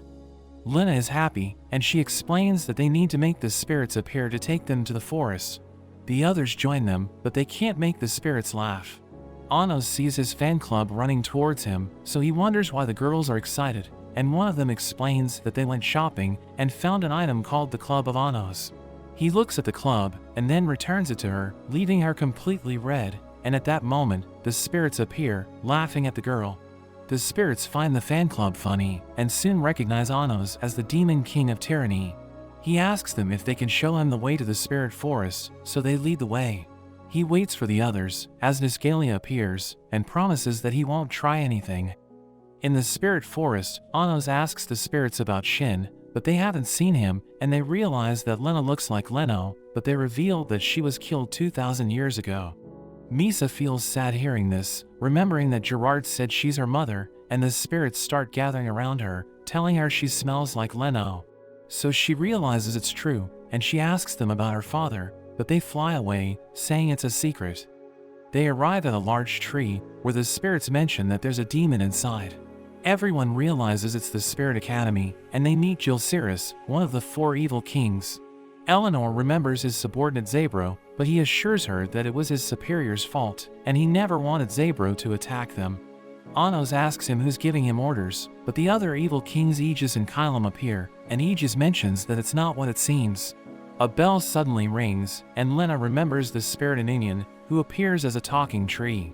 The doors close, and he warns everyone that they're now in his class, saying they can't leave the Spirit Academy unless they pass his 3 tests. He explains that the minimum score to pass is 80 points, and those who fail will be captured by the Wolf of Hiding. Any form of violence is strictly prohibited, and if they pass, they will have an audience with the Spirit King. But Anos is in a hurry, so he asks him to conduct all 3 tests at once. Aninian agrees to do it, but he raises the minimum score to 90 points, and he mentions that the test will take place in a week. Gilcirus wonders why Anos would make such a request, but he's certain that he and his team will get a perfect score, and he tells Gilcirus to tell him about his superior if they win. They make a pact betting Anos' origin, but Misha reminds them that it's a test about spirits, so they might fail. But Anos is sure that Lena can help, knowing that she's a spirit. He tries to recover her memory, but it doesn't help much, and he realizes that it's not a simple memory loss. They start studying, and Anos helps them learn faster. He notices that there's no written word about Lena, but he realizes that a page has been torn out, and it's a book about the love fairy named Fran. When the first test begins, Anos starts answering the questions, thinking it's too easy, so he wonders why Gilcirus bet that they wouldn't succeed. But Gilcirus uses his power to speak to Anos, telling him his subordinates aren't finding it so easy. He thinks Gilcirus tampered with the questions, and he stands up to look at their answers. So Gilcirus accuses him of cheating, but he reveals that he has already finished. The test ends, and the scores are announced, as we learn that the evil kings failed the test, while everyone in Anos' group got a perfect score, and Zeshia's score is 150 out of 100. Gilcirus thinks they cheated, so he starts inspecting the scripts and finds strange answers.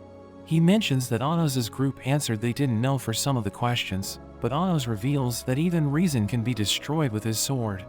Aninian announces the start of the second test, but Anos asks Gilcirus to fulfill the pact and tell him who he's working for. Anos wonders if Gilcirus' superior is the Spirit King, so he realizes that he has no choice but to confirm that Anos is right. He receives a signal from Melhace, who mentions that the Demon King's return ceremony is almost ready, and they can broadcast to everyone that Avos Delhevia is a fraud, but he sees Niscalia smiling as he watches him. In the second test, Aninin gathers Anos and the other students, explaining that they need to climb to the top of the great tree while the spirits impose tests on them. He mentions that they must choose one of the 20 staircases, but only 5 doors lead to the top, and opening the wrong door would send the candidate back down. Eleanor wonders why the test is based on luck, and Sasha thinks they have better chances since they have more candidates. But Anos is sure that the evil kings prepared something to help them choose the right stairs, so he thinks of a way to make his team pass. He suddenly uses magic to divide his power, to protect everyone who fails, and his teammates transform into him. Anos realizes he chose the right staircase, asking his friends if they picked the right door, so Ray and Misa mention that they also got lucky. Lena suddenly joins Anos, explaining that she remembers a secret passage. They advance to the top of the tree, as they find another staircase, and continue their way up, when Lena finds another secret passage. Upon entering the portal, they end up in a flower field, and Lena thinks the place looks familiar. She runs to a grave, and she becomes sad without understanding why. Ray and Misa also meet, so Ray picks her up in his arms, and they go to the next floor, when they suddenly encounter the wolf of hiding Janelle, but he decides to let them pass. On the other hand, a girl named Gist suddenly emerges from the shadows, mentioning that they can talk there without anyone else hearing.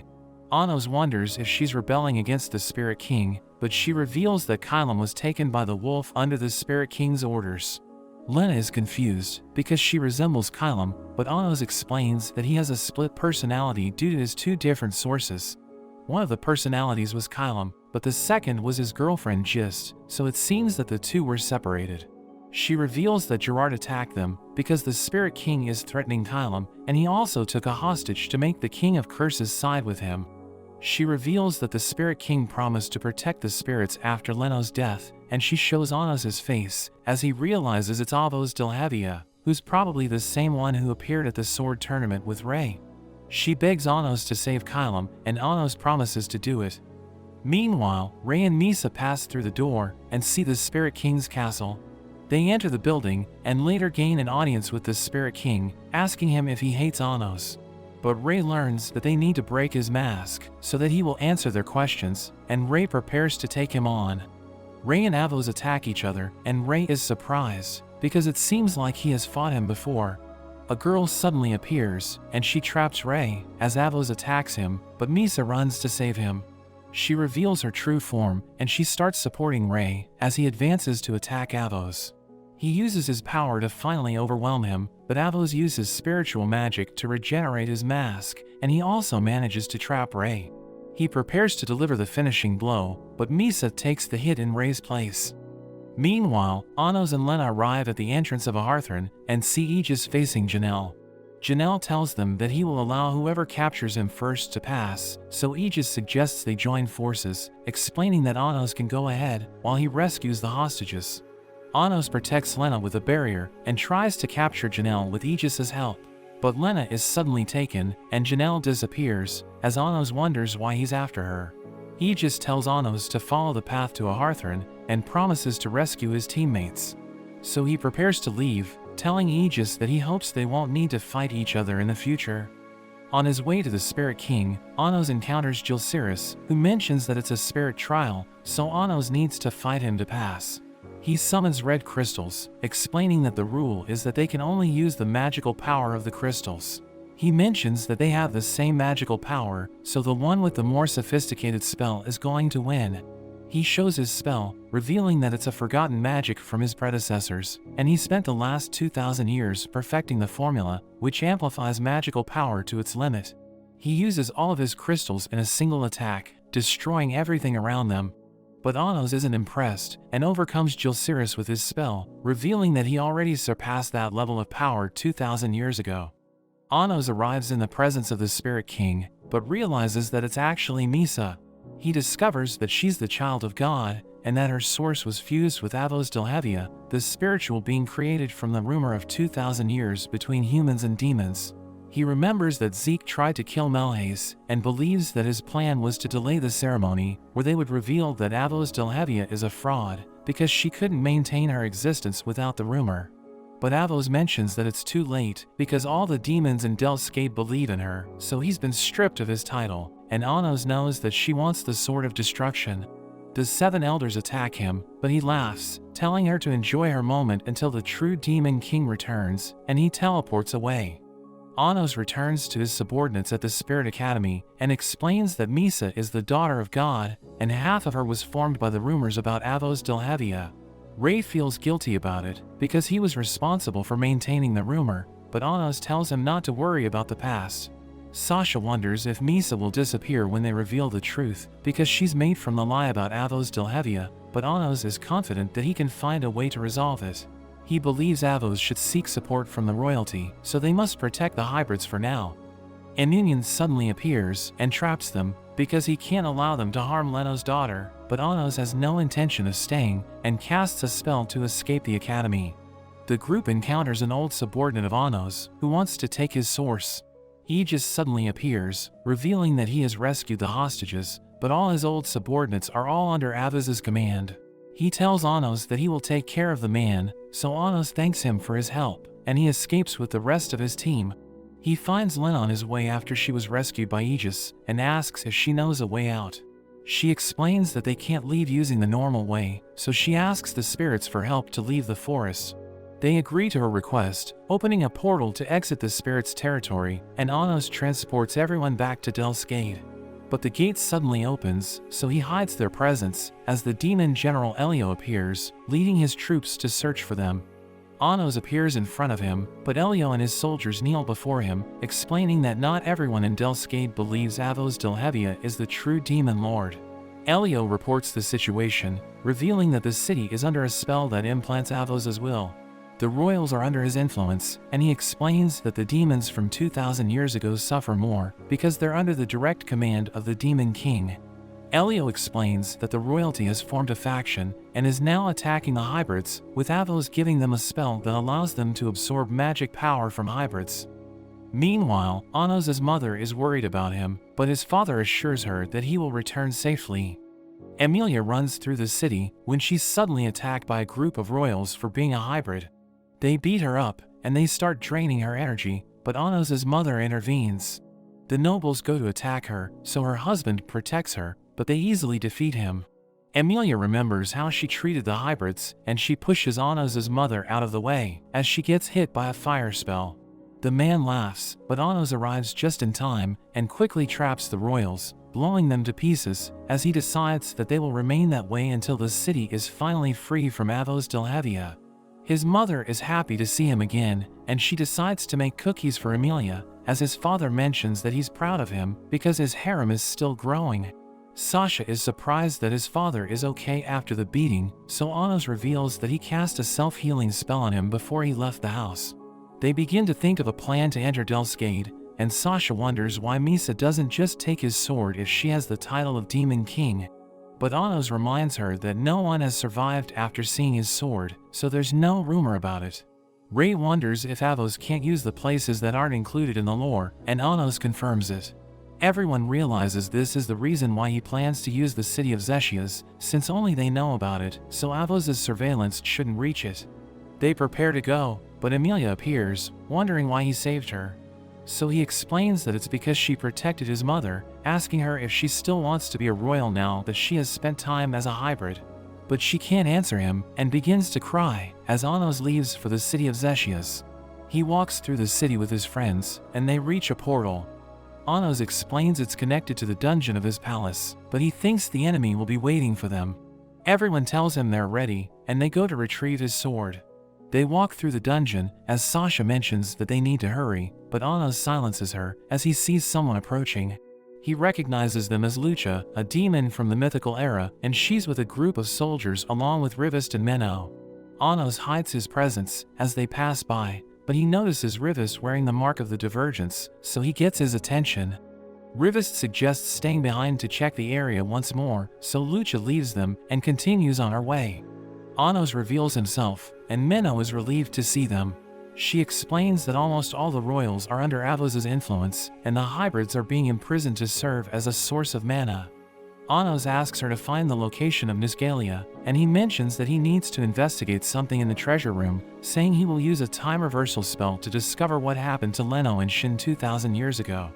He wonders why Misa only has memories from the last 15 years, since half of her origin is the rumor about Avos Delhevia, thinking she should have been born 2,000 years ago. He believes that Leno can help them understand what's happening, as he mentions that everything started with her death. Ray wonders why he needs to go to the treasure room, so he reveals that he wants to use the magic of the Guardian of Time's scythe to go back to the past. Rivest suggests drawing the enemy's attention by attacking him, and Anos agrees to do it, but he mentions that it will be excruciating. He uses a powerful curse on Rivest, and Lucha rushes over as she hears his screams, realizing that he's under an ancient curse. Minnow tells her Anos has gone to the upper floor, and they leave to search for him. But he reveals himself to Rivest, explaining that he can't heal him yet, because Lucha might discover his plan. But Rivest mentions that he's fine, and tells him to unmask the false Demon King. Anos arrives at the treasure room, and Eleanor wonders if he's going to change the past. So he explains that he can't make a significant change, because it would create a temporal paradox, so he should only observe what happened to Shin and the others. He uses the power of the 10,000 Zeshias along with the scythe, and he's able to create the ultimate time magic. They travel back to the mythical era, and Anos imagines that Leno must be arriving back at the spirit forest with Shin. He explains that even though they can't make a significant change to the past, but small changes can remain. Ray mentions that Anos being alive in this time is a big change, so he tells Ray to cover his origin using magic. They go to the human city wearing their disguise, and decide to get food, but Leno also arrives, and Shin accompanies her, using a mask to hide that he's a demon. She tries to buy food, but everything has already been taken by Eleanor. She sees Leno frustrated, so Zeshia runs to offer the sweets they bought, and Leno thanks her, giving her cookies before leaving. Anos tells the girls not to get too close to them, and he hides them as well. He tells Lena that Shin might be the spirit king she wants to meet, asking her if she remembers anything about him. But she explains that she isn't sure yet, and she feels like something bad is about to happen. Leno and Shin finally cross the barrier and reach the spirit forest, but the place is devastated, and divine beasts appear. Shin jumps to attack them, but Anos notes that the hunting dogs of the gods shouldn't have passed through the barrier. The beasts notice him, and he decides to teach Sasha a new spell, using her eyes to deal with the dogs without being noticed. But Leno senses their presence, and tells them to reveal themselves, so Anos introduces himself as Anash. He calls the others, saying they're traveling performers, and Leno finds them amusing, but she wonders how they passed through the barrier. She asks Shin if they seem suspicious, but he stares at Anos, confirming that he's just a traveling performer. Shin wonders what the group is doing in the forest, so Anos explains that he wants to research something. He introduces Lena, and asks Leno if she can do something about her memory loss. She pulls him aside to talk, and explains that Lena is the love fairy Fran, who wanders in search of her memory. He wonders why she didn't say it in front of everyone, so she reveals that Fran disappears whenever she discovers she's the love fairy, and she must remember her love first. But a monster suddenly appears, and it attacks them, so Ray jumps in to stop it. Their swords couldn't travel to the past, so Anos asks Shin to summon his sword.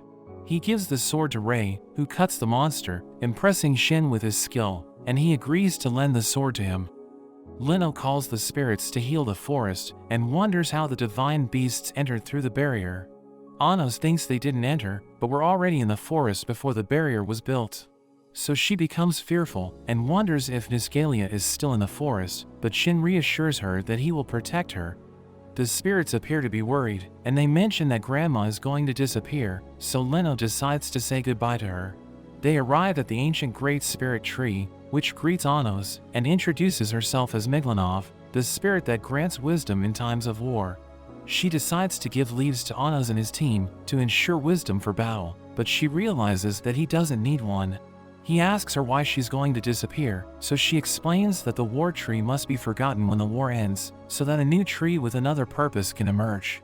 Leno cries, begging her not to go, but she tells Leno that there will come a time when she will need to choose between protecting her rumors and lore, or defending something important to her. Miglanov disappears, and Shin tries to comfort Leno, so she smiles, mentioning that the Demon King didn't ask him to do it. Her tear falls to the ground, creating the new teaching tree in Union, and she goes inside him, saying he will be a teacher for times of peace. Anos wonders if she can create spirits freely, but she explains that it's not exactly true, as she can only do so when her emotions overflow, and there are also spirits that can be born without having anything to do with her. She asks Shin to accompany her and leaves, as Anos tells Rei and Misha to keep an eye on them while he goes to do his research. He goes to an union, but realizes that he only has a few books about spirits. He asks Eleanor and Zeshia to search anyway, hoping to find the book about the Love Fairy so that he can read the missing page. We see Shin accompanying Leno, as Rei and Misha watch them entering the secret portal.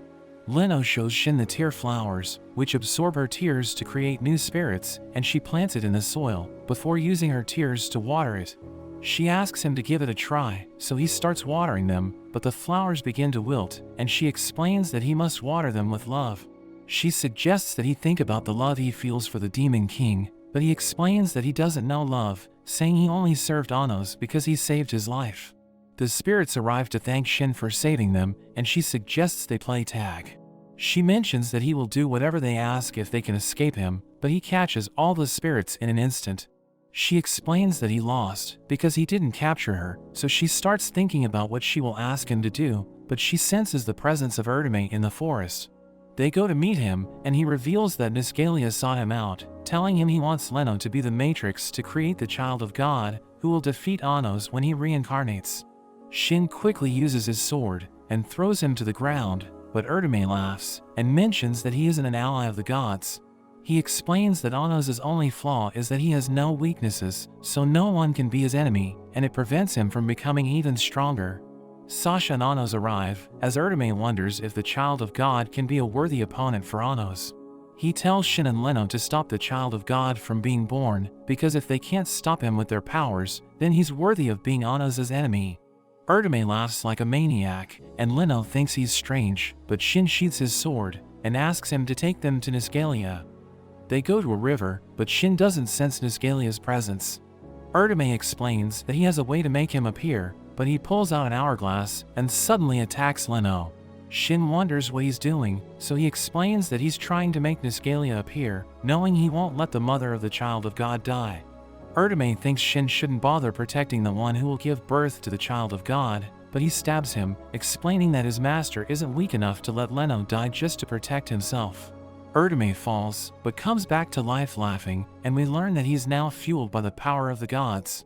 He reveals that he lent his body, and is now the host of Niscalia, saying his true plan was to die to force him to appear.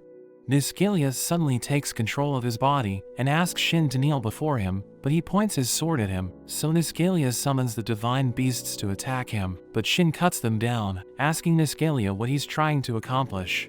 He calls Shin the god-slaying sword, and explains that serving Anos will never fill the void in his heart. He assures him that no matter how many times he's reborn, his origin will never feel love, but Leno suddenly attacks, saying Shin is a kind soul. But Niscalia explains that she doesn't know him, revealing that he isn't a demon, but a magical sword. Niscalia explains that the god-slaying sword Shinreglia was created by the ancestors of demons to fight against the gods, and even after gaining a body and consciousness, he will never be able to experience the love he seeks. So no matter how much he desires, he will never be anything more than a sword. But Niscalia assures him that the gods can change the order and finally give him love, and all he needs to do is create the child of God. But he cuts off Niscalia's head, saying he doesn't need love. Niscalia mentions that the order of God is absolute, as Shin stabs him, and he disappears into thin air. Leno thanks him for protecting her, and promises that she can teach him what love is. We see a boy running, but he's stopped by the guards, so he explains that he needs to see the Demon King, but they tell him to leave, revealing that the Demon King is dead. The next day, Anos approaches Leno, and wonders if it's possible to change his spirit's lore without changing its name or essence. But she explains that she isn't sure, as the essence of a spirit comes from the lore when they were first born. He thinks about Avos Delhavia's essence being the Demon King of Tyranny, and realizes that changing it won't be simple. But she explains that the lore that appears after the essence can change, and it will also affect the spirit. Rei is sparring with Shin in the flower field, when Lena appears to water the flowers. Shin is surprised at how quickly Rei has improved, noticing that Rei is using his moves. So he decides to show his secret technique, and Rei manages to block it, but he still gets hit on the shoulder. He asks about what happened, so Shin explains that he learned that move after being defeated by the hero Kanan, revealing that Rei blocked it in the present, but the strike cut him in the past. He goes to water the flowers with Leno, but they still wilt, because he can't use love, and she assures him that she can teach him. Anos asks Misha if she has seen anything strange lately, and the spirits tell him they saw a headless demon leaving the forest. He realizes it's Niscalia, so he decides to investigate. They head to Delskade, and Anos explains that in this era, there's someone who knows everything about the world. He mentions that the goddess of creation Militia might know the whereabouts of Erdame and Niscalia, and he explains that despite disturbing the order of the gods, he's still an ally to a few of them. They see the boy from before, and Anos remembers that he's Igarith, the seventh heir of the human kingdom who was imprisoned in Delskade, and should have been freed after his death. The soldiers take Igarith to the arena, and a demon named Davidra decides to avenge his child who was killed by Jurga during the war. He starts beating Igarith, and the other soldiers watch, as he pleads for help. Misha can't bear the sight, but Anos reminds her that even if they help, the past won't change. Davidra decides to burn Igarith, who screams the Demon King's name, so Anos appears to rescue him, mentioning that he can at least save him from the dream. Davidra wonders why a demon is saving a human, but Anos asks him what Igarith did to him, and whether the Demon King permitted this. Anos thinks he's no different from humans, so he becomes enraged and attacks Anos, who takes the hit, as Davidra wonders why he didn't try to defend himself. He asks them to let go of their hatred, but Davidra cries, and says he can't be like the Demon King, as he launches another attack. So Anos uses his eyes of destruction to stop the spell, and Davidra recognizes Anos' eyes, so he bows to him and apologizes for not being able to protect him. Anos decides to give a direct message from the Demon King of Tyranny, promising that they will see each other again after 2,000 years, and assures him that a beautiful world awaits them. He saves Igarith and lets him rest in the tower, as Anos and Misha notice that the Sword of Destruction is active. He wonders how it has already appeared, realizing that someone from this era predicted he would return from the future and prepared it. But he realizes it might be his salvation, and finally wields it, mentioning that with this Sword of Destruction, he can change the past. Igarith wakes up and runs to Anos, telling him that on the way back to the human kingdom after being freed, they were attacked by monsters, and he managed to escape thanks to the soldier's sacrifice. He calms down, and he starts describing the monsters, as Anos realizes it was a dragon, but he thought they were extinct. He explains that he came from the future, telling Igarith he still needs to be saved. But Anos mentions that he needs to kill him, so that he can be reborn through this Sword of Destruction, and become an existence that even the gods of time can't detect. Igarith agrees, and asks if there's anything he can do in return, so Anos asks him to start a rumor about Avos Delhavia when he's reborn. He promises to fulfill Anos' wish, and Anos erases his existence. There are inscriptions that appear on the wall, and it's a message for Anos. The writer wants to meet him again in the future, and he mentions that he will fall in love again, as Anos realizes it was written by someone who predicted he would travel to the past.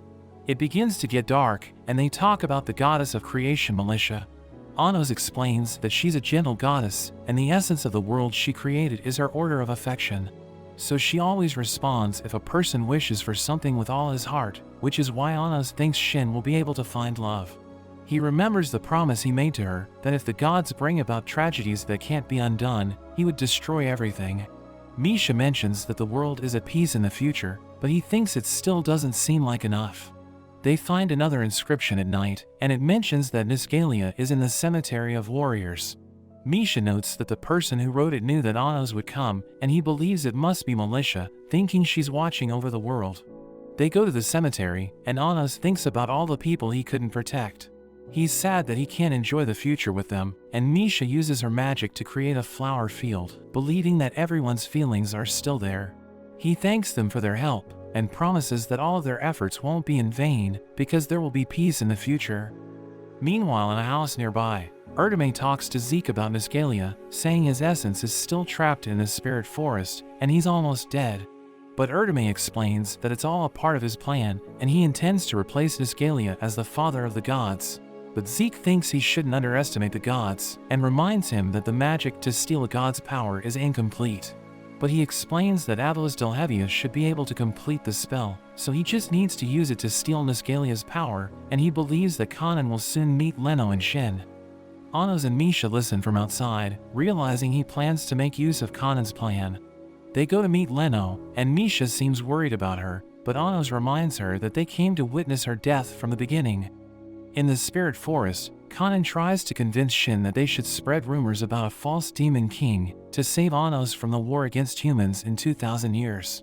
Shin mentions that his master can overcome them, but Kanan reminds him that Anos gave his life to prevent the war, so they must stop him from killing humans again. Shin refuses to help Kanan, threatening to kill him, but he calls Shin selfish for leaving everything in Anos' hands. He mentions that he wants to be worthy of being Anos' friend in the future, so Shin sheathes his sword, telling him he will follow his master in the future, and decides to leave. Leno mentions that he won't interfere with Kanan's plan, and he tells her he was expecting to be killed, but it seems Shin has changed. She thinks it's because she taught him about love, and Kanan notices that she's also in love, making her realize her feelings for Shin. She runs to him, declaring that she's in love with him, but he mentions that he doesn't have love within him, and he thanks her for the time he spent in her company. He mentions that he defeated the last divine beast, and Niscalia is too weak to harm her, so he must leave to reincarnate with his master. She thinks it's unfair, and doesn't want him to go, so he decides to give her something to remember him by, promising to give her anything she wants. She blushes, asking him to marry her, and he agrees to do it. They have their wedding at the castle gates, while the spirits in Anos' team watch. Union blesses the couple, and the Spirit King is born, as they kiss to seal their promises. At night, Shin admits that he's grateful to Leno for teaching him about love. She's sure he knows love, and he just needs to wait for the day it will blossom. The spirits suddenly appear, saying the ceremony isn't over yet, because they still need to have their honeymoon. Leno chases them away, and she feels embarrassed, telling Shin they can just talk and sleep. He tells her how he met Anos, revealing that when he gained a body, he challenged demons to test his power, but they were too weak. However, when he faced Anos, and he lost for the first time, Anos invited him to be his subordinate, and he realized that he had always been searching for a master worthy of wielding the god-slaying sword. He explains that Anos gave him a reason to fight, and to repay his kindness, he became his right hand. Leno understands why he wants to reincarnate to serve Anos, and she confesses that she wants to do more than just sleep with him. After that, Shin rushes to Leno after hearing that she fainted, but she wakes up and mentions that she's fine when Aninian talks to her and reveals that she's pregnant. She's surprised that demons and spirits can have a child, but Aninian explains that the lore of the child is weak, so she must spread and strengthen the rumor before giving birth. She's sure they will succeed, and thanks Shin for giving her a child, telling him to choose the name, so he decides on Misa. She knows he must serve Anos, so she tells a frog to bring a book, tearing out a page from it.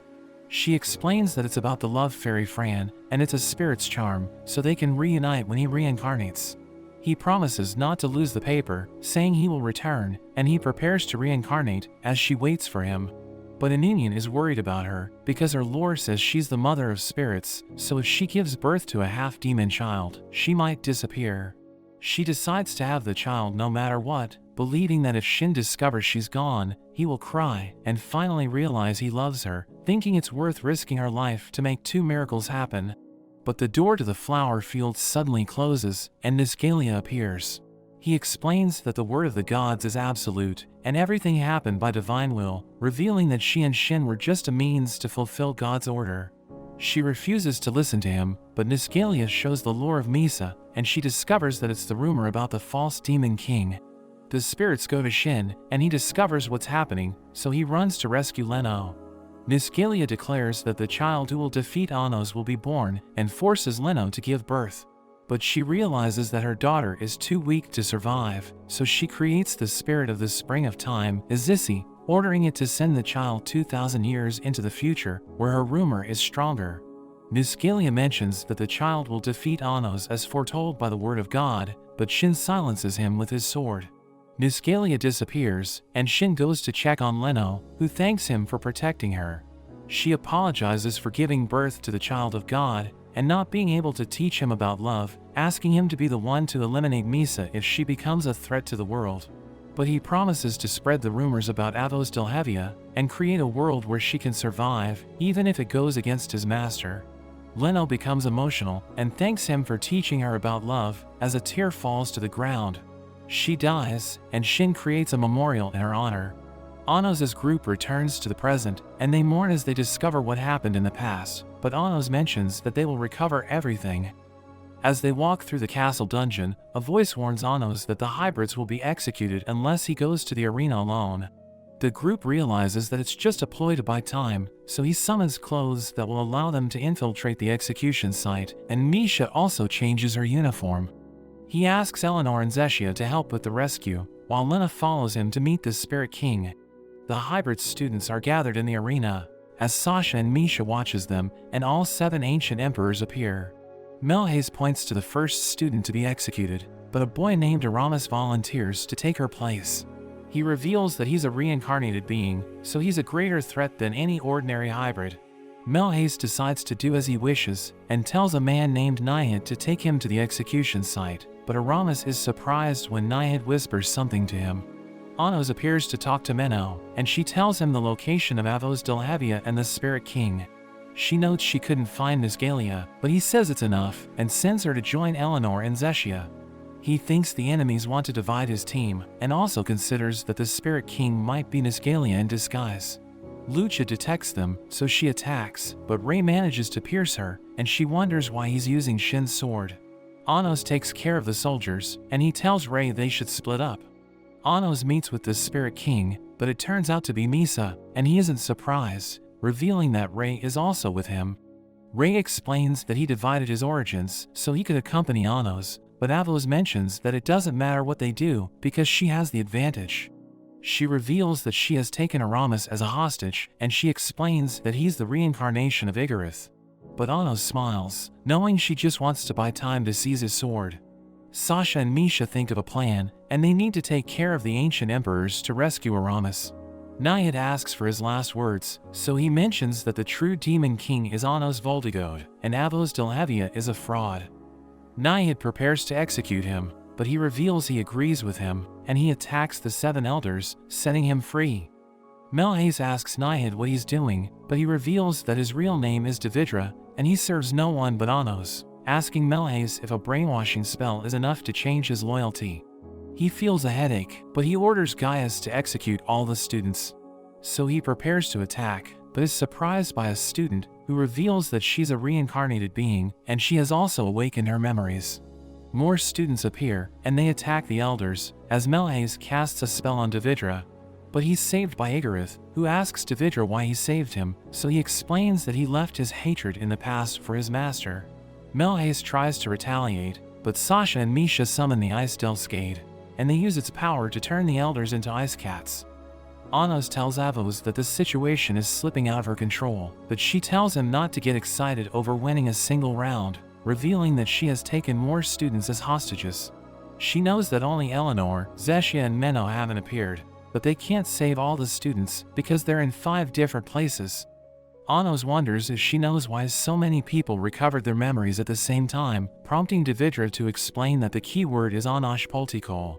She doesn't understand what he means, and Anos explains that it's something only his allies know, so they can recognize each other without raising suspicion. He orders all his subordinates to help Eleanor and Zeshia, and Avos curses him. Ray leaps at her, but she dodges the attack, realizing that Anos changed the past. Ray prepares to finish her off, but Anos notices Janelle and stops his attack. But he ends up inside the spirit of the wolf, where Shin is waiting for him. He announces that he has betrayed him and draws his sword, but Anos thinks he doesn't need to point his weapon at him, promising to save Misha and destroy Avos Delhavia. But Shin doesn't listen to him and is ready to finish the battle they started when they first met. He mentions he betrayed him over the last 2,000 years by spreading the rumor of Avos Delhavia, so now he wants the mercy of the only one capable of taking him down. Anos takes his sword, saying he's proud of him, but offers him the chance to regain his dignity before sending him to where Leno is. Shin thanks his master and takes the sword to deliver his ultimate attack. He puts all his strength into the blow, but he can't cut through his hand, and Anos mentions that he couldn't do it because he's trying to be a demon and not a sword. Anos acknowledges that he has been in hell for 2,000 years, and he would grant him the death he desires if he were the same person as he was 2,000 years ago. But he explains that in this era, he has a father who wants the best for him no matter what. So he tells Shin to live and be Misa's father, showing him the half of the sword he gave her, as he realizes that Anos has become stronger than before. Rei continues fighting Avos Delhevia, knowing it's all his fault. She freezes him with her spell, mentioning that without Avos Delhevia, Misa wouldn't have been born, and tells him to join her, because she's still Misa. He thinks she's different from the girl he knows, and hopes the real Misa is still alive. But Avos says it's too late, and that this is her true self, but her necklace shines, and Rei manages to break the spell, saying that Misa is fighting alongside him. The two clash, but Avos manages to strike his source, activating a curse on him. But he's determined to win, and asks for Misa's blessing as he attacks Avos, who protects herself with a barrier. He tries to break through it, but Niscalia deactivates his divine sword, and Avos uses the opportunity to chain him. Niscalia appears, explaining that Avansmana is a sword blessed by the gods, so he can turn off its power. He tells Rei that all the origins he divided were destroyed, and now it's time for him to die after fulfilling his role and spreading the rumor about the false demon king. Avos prepares to finish him off, but her spell is destroyed as Anos returns. Niscalia offers to deal with Anos, but he's sent flying with a punch, and Anos tells him to know his place. Avos threatens to use her Eyes of Destruction, but Rei breaks free from the chains and attacks her, telling her he's her opponent. Niscalia prepares to fight Anos, reminding him that he's the father of the gods and his will is absolute. Anos thinks he just needs to defeat him, but Niscalia laughs, and he transforms into his true form. He mentions that it's impossible to destroy a god without the power of destruction, and even if Anos succeeds, the world would collapse. But he stops Niscalia's spell, and he explains that he won't allow it, asking him why he's boasting when he's no match for Shin, who thanks Anos for giving him the opportunity to avenge Leno. Niscalia shoots at Shin, declaring that they won't be able to defeat him, just like in the past. Shin pierces his chest, but he bursts into fire and uses his magic eye to create divine flames. Shin tries to attack him, but he creates more flames and summons his divine sword, breaking Shin's armor. It causes the page Leno gave him to fall to the ground, and he tries to grab it, but is stabbed by Niscalia, and Lena also feels the blow. Niscalia calls him a fool, saying the love he felt was just the god's will for him to fulfill his duty. He starts to burn Shin with the flames, as he mentions that Shin should be grateful to the gods. But Lena calls his attention, saying he's wrong, and she can finally see. She takes on Leno's form, explaining that Shin has always been capable of love, and they nurtured that feeling together, apologizing for making him wait. Niscalia realizes she used a spell to borrow the Love Fairy's body and gain life for a moment, but he mentions that her body can't withstand much power, so nothing has changed. He throws his divine sword and controls it to fight Shin, but she asks the spirits for help, so they appear and try to distract Niscalia, but he burns them all. They transform into their true form and attack again as she shoots an arrow at him, but he defends and intensifies his flames. She becomes worried, but she hears Miglanov's voice and sees her extinguishing Niscalia's flame. She explains that she also borrowed Fran's body to return, telling Lena not to worry. She spreads her leaves and grants battle wisdom to everyone as Leno helps Shin by giving him more energy and restoring his armor. He attacks Niscalia, and now he can also use all the powers of the spirits to help him fight. Niscalia attacks with a barrage of swords, but Shin passes through them and manages to strike his heart. He's able to split Niscalia's source, but he reminds Shin that a god's source is invincible. But he doesn't care, and continues to cut his source into more pieces. Niscalia is caught off guard, and Shin delivers the finishing blow. Meanwhile, Rei fights with Avos, but he struggles against her because his sword has lost its power. She manages to destroy one of his sources, but he refuses to give up because he promised to save Misa no matter what. She prepares to attack him while he charges his attack, deciding to use the technique Shin taught him. It manages to separate Avos and Misa, telling Avos she won't survive for long with only half a source.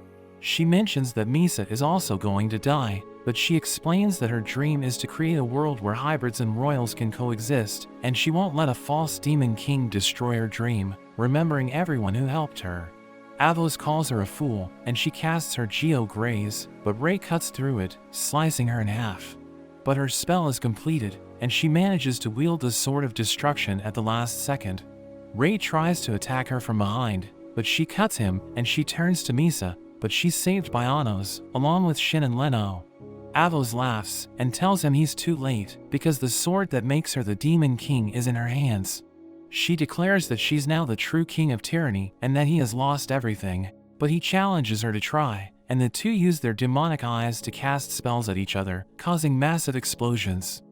She attacks using the sword, and his eyes can't stop it, so he's forced to use his hands. Her spell spreads across his body, and he begins to sink into the ground, but he suddenly grabs her source, asking her why she thought she could defeat him with the Sword of Destruction. He reminds her that deep down, she's just a rumor born from a lie, so she's nothing but a fraud, and he destroys her source. She falls to the ground, but swears that it's not over, because she's the child of God who will destroy him. A crystal flies into the air, and it explodes, as Nisgalia reappears. He mentions that the plan is finally complete, and it's time to awaken now that the daughter of God wields the Sword of Destruction.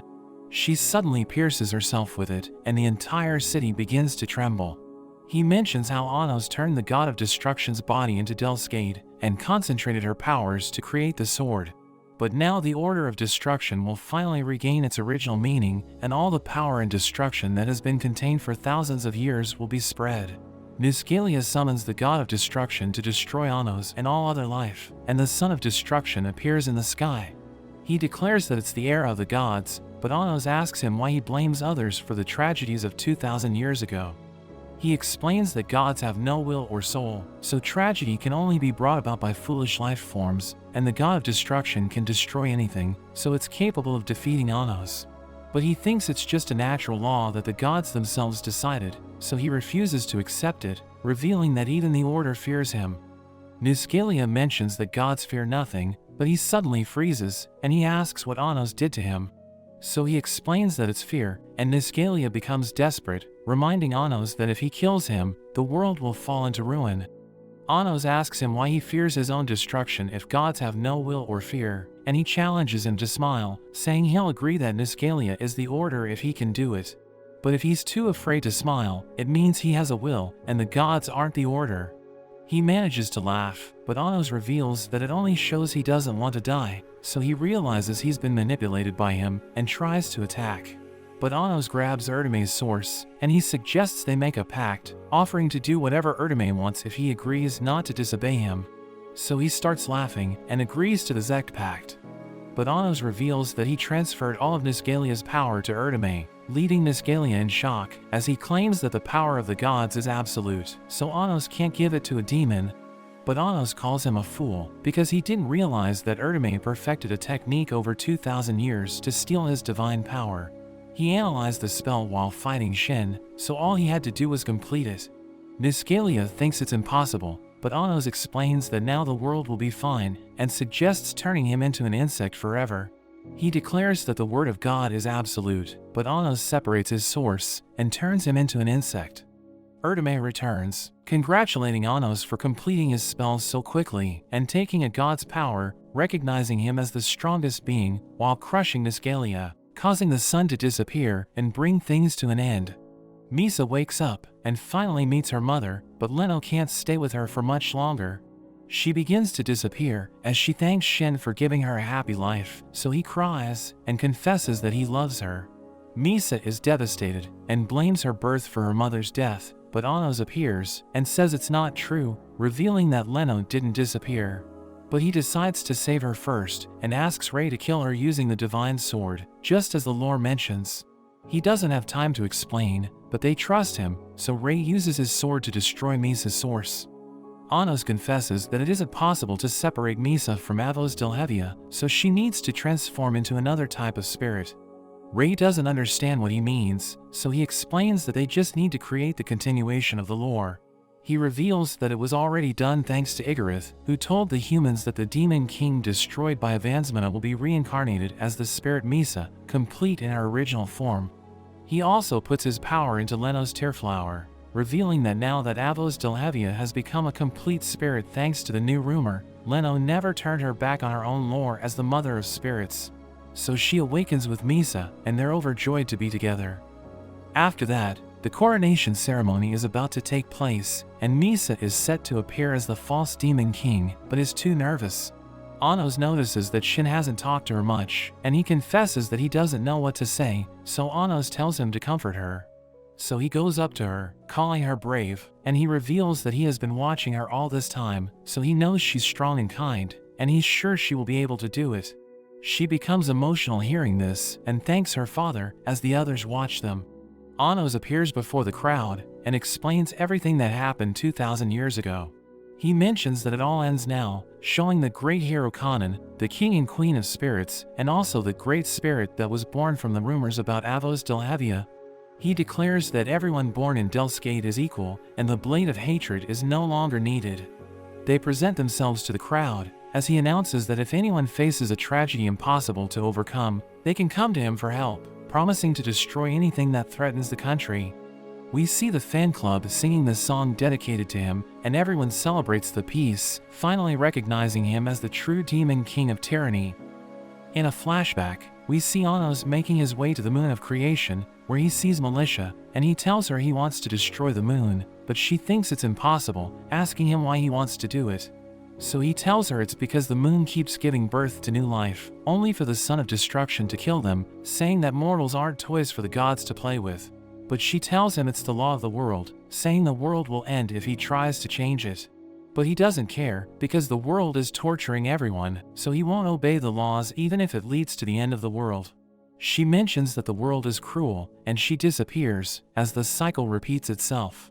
After some time, she returns to the spot, and she sees Anos, asking him why he's waiting for her. So he explains that he wants to understand her, but she reveals that gods have no emotions, and they only exist to carry out their roles. She explains that only mortals need emotions, but he thinks gods aren't immortal, telling her he wants to learn more about her. So she reveals that she has a younger sister, but she tells him she has never met her, and she suddenly disappears with the moon. 7 years later, Anos returns to the moon of creation, and he gives Militia a letter from her sister. So she reads it, and learns that her sister wanted her to talk to Anos, and he stays with her until the moon vanishes again. We see Anos eating with Misha, as his mother mentions that even though he's the demon king, he's still only 6 months old. Anos mentions they'll be going to the academy, but he thinks it's too early, and he realizes that Sasha is still asleep.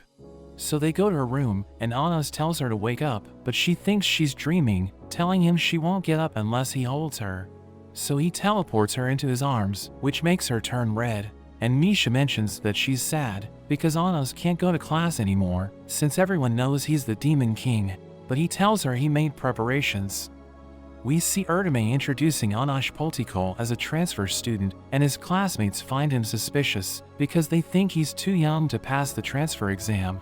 So Erdeme tells them he's a prodigy, and he sits beside his friends, as Erdeme reveals that they have a new instructor. Shin introduces himself, revealing that he will be in charge of their swordsmanship class, and Erdeme adds that they have a new set of instructors, saying they will have a special class that will help them become demon kings. He reveals that the academy decided to modify the curriculum because the demons are too weak, saying Anos wants them to become worthy opponents. But he suddenly feels strange, and Anos reveals that it's because of the Zect Pact, saying it will happen whenever Erdeme tries to defy him. So he explains that Anos is just looking for rivals, saying their country will improve if the students become stronger, and Shin mentions that he wants them to die during their first day. We see Rei training with Misa, who thinks she's no match for him, but he tells her he would lose if she transformed into her real self. She's afraid he won't like her if she takes on her true form, but he tells her not to worry, because he will love her no matter what happens to her. But Shin suddenly appears, and he challenges Rei to a duel. So they start fighting, as Anos reveals that they're talking through their swords, and he allows Misa to hear them. So she realizes that Rei wants to marry her, but Shin doesn't want him to be with her, telling him he can never protect her, because he's too weak. Shin uses his dispossession skill, which kills Rei in an instant, so Misa becomes worried, but he comes back to life, and Shin realizes that Rei was able to hit him. He notes that Misa likes Rei, so he decides to give him a chance, telling Rei he can go out with Misa if he manages to defeat him. Anos watches everyone train, and a boy named Ramen challenges him to a duel. So they prepare to fight, as Ramen tells him the world is a mess, because the royals have lost their status, saying they need to be more revered. He thinks the Demon King is a fake, so Anos thinks he's a member of a resistance group called the Royalists, telling him he wants to meet them. But Ramen refuses, so Anos tells him he can help them, and he kills Ramen in a single hit. He revives him, telling him he's a child prodigy who idolizes the Royalists, so Ramen decides to take him to their leader. Ramen takes Anos to their hideout, where their leader Xerxes shows them a dragon, asking Anos if he can turn it into a monster with his magic and bring it under his control. Xerxes reveals that they're planning to control 10 dragons so that they can defeat the Demon King's army, and Anos uses his spell, which causes the dragon to transform. Xerxes is impressed, but Anos calls him an idiot, telling him they can never control the dragon once it turns into a monster.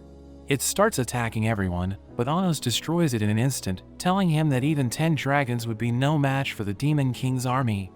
Xerxes thinks he's amazing, but he reveals that he's actually the Demon King, and Xerxes thinks he's a fake, so he orders his men to kill him, but their attacks don't work. Anos places a magical collar around their necks, which gives them nightmares, and he reveals that their suffering won't end until they stop defying him. He orders them to awaken, and he promises to remove their collars if they convert the Royalists. So they decide to cooperate, and Xerxes reveals that a mysterious man gave them the dragons, telling Anos he was wearing a strange ring. We see Anos sitting on his throne when Emilia approaches him, begging him to save her because she can't find a place where she belongs. But he tells her she's the only one who can save herself, telling her he will allow her to continue working as a teacher, but she'll be teaching the students at the Hero Academy. She thinks the humans will hate her because she's a demon, and Anos reveals that the students in the Hero Academy are running wild. But he promises to bring her back to the Demon Academy if she succeeds, and even grant her the same rank as the ancient emperors. Igarith reports to Anos, telling him a dragon has been sighted in the human continent, and he mentions that no one there knows how to defeat a dragon. Anos thinks he should send his subordinates from 2,000 years ago, but Igarith explains that they aren't asking for help, saying they can't send reinforcements without permission. So Anos decides to request a collaboration with the Hero Academy, saying he already has a flexible instructor there. 1 week later, Anos and his friends head to the Hero Academy, where Emilia tells everyone that the class is about to begin, but the humans don't listen to her. Erdeme tells Anos to come forward, but everyone looks down on him because he's just a kid, and Erdeme explains that the representatives of each school will compete against each other. Hein challenges Anos to play dice with him, saying the player who rolls the highest number wins, and he gives him a dice, as Anos notes that it's been tampered with. Hein rolls a 5, telling Anos he can do whatever he wants during his turn, so he flicks the die, and it smashes into the ground, as everyone realizes that he won the game. Erdeme tells everyone he's a prodigy, but he suddenly sees a girl, who wonders if there's an almighty being in the world, telling him to talk to her when he finds the answer. She disappears, and the headmaster named Zamira makes his entrance, telling everyone that a dragon has appeared, so he wants to send them to deal with it. Emilia wonders why the military isn't making their move, but he just tells her to ask the office for details, and he talks to Rei, recognizing him as the reincarnation of Conan. He invites him to go to the palace, saying everyone's ready to welcome him home, and he tells Rei he won't learn anything from the fake heroes in the room. So the humans become upset, telling Zamira he's despicable, because he's sending his students to fight the dragon, and Led mentions that they could die. But Zamira doesn't care, telling them they shouldn't think twice about risking their lives, since they're heroes. Emilia tells him nobody wants to die for him, but he tells her to know her place, threatening to send her back to Delskade. So she apologizes, and he tells her to beg for forgiveness, but Led stops him, and his friends threaten to beat him up. So he runs away, but Emilia scolds them, telling them she's their teacher, so she's responsible for their actions. But Led walks away with his friends, and he accepts being suspended since they caused trouble for her. After that, Anos sees Emilia trying to open some canned food, but her magic won't work on it, so he decides to help her, giving her advice on how to open it, because it only responds to human magic. He asks her why she's eating canned food, because there are countless restaurants in the area, but she explains that she doesn't want to talk to people, so she decided to stock up on food. She mentions that she's jealous because he has incredible talent for magic, and she reveals that she used to be a royal, but she was transformed into a hybrid. She explains that she lost everything, and he reminds her that she's a teacher, but she thinks she'll never be happy again because she looks down on herself as a hybrid. She thinks her life will never improve, but he mentions that the food is salty, so she tells him to eat it with bread, and when he tries it, he realizes it's not bad. We see Anos at the beach with his friends, and he uses his magic to make everyone wear swimsuits, telling them it enhances their physical abilities while they're in the water. He dives into the water, creating a whirlpool, and he tells everyone to join him, but they think it's too dangerous. Zeshia pretends to be the Demon King, as Eleanor tells Anos to transform into Anosh, and they sit together, as Zeshia tells him he's like her little brother. So she wants to protect him, telling him she's trying to improve her mirror magic, and Eleanor mentions that she's studying support magic with her. She adds that the 10,000 Zeshias are learning how to talk, and Anos tells them they're just getting started, reminding her about his promise to make everyone happy. Ray and Misa are having a moment, but Shin suddenly appears, and he challenges Ray to a race, saying he will allow Ray to date Misa if he wins. So he accepts the challenge, and they start swimming, so Misa goes to play with the others. They return to her at the same time, asking her who won the race, but she tells them she has no idea, because she wasn't watching. That evening, Anos realizes he's being followed, and a cardinal named Ahit appears, revealing that he's one of the selected 8. He knows that Anos is the Demon King, who was invited to take part in the judgment selection, and he summons the girl from the classroom named Arcana, telling Anos to show him his god. But he has no idea what Ahit is talking about, and Arcana summons the moon of creation, so Anos asks her if she's Militia. But she tells him she's the goddess of selection, and she freezes him, so he transforms into his original form, telling them gods are no match for him. But Ahit doesn't believe him, and Arcana tries to crush him, but he appears behind them, and he stabs her, as she realizes that they're no match for him, so she tells Ahit to retreat. Anos asks her about the judgment selection, so she tells him it's how a human becomes a god, saying the selected 8 are chosen among all living creatures, and one of them will be selected to gain divine power and become the proxy for all the gods. But she explains that the chosen one must be deemed worthy by all selection gods, who will only choose the person they have formed a pact with. So the only way for one of the selected 8 to become the representative is to eliminate the others, or to destroy the other selection gods. She reveals that one of the selection gods chose Anos, and she tells him to go to the place called Avariston if he wants an explanation, saying it's in the underground world. Erdeme tells the students they're going to play tag, telling them they need to reach a nearby tree before the timer expires, and Let's Group thinks it's too easy.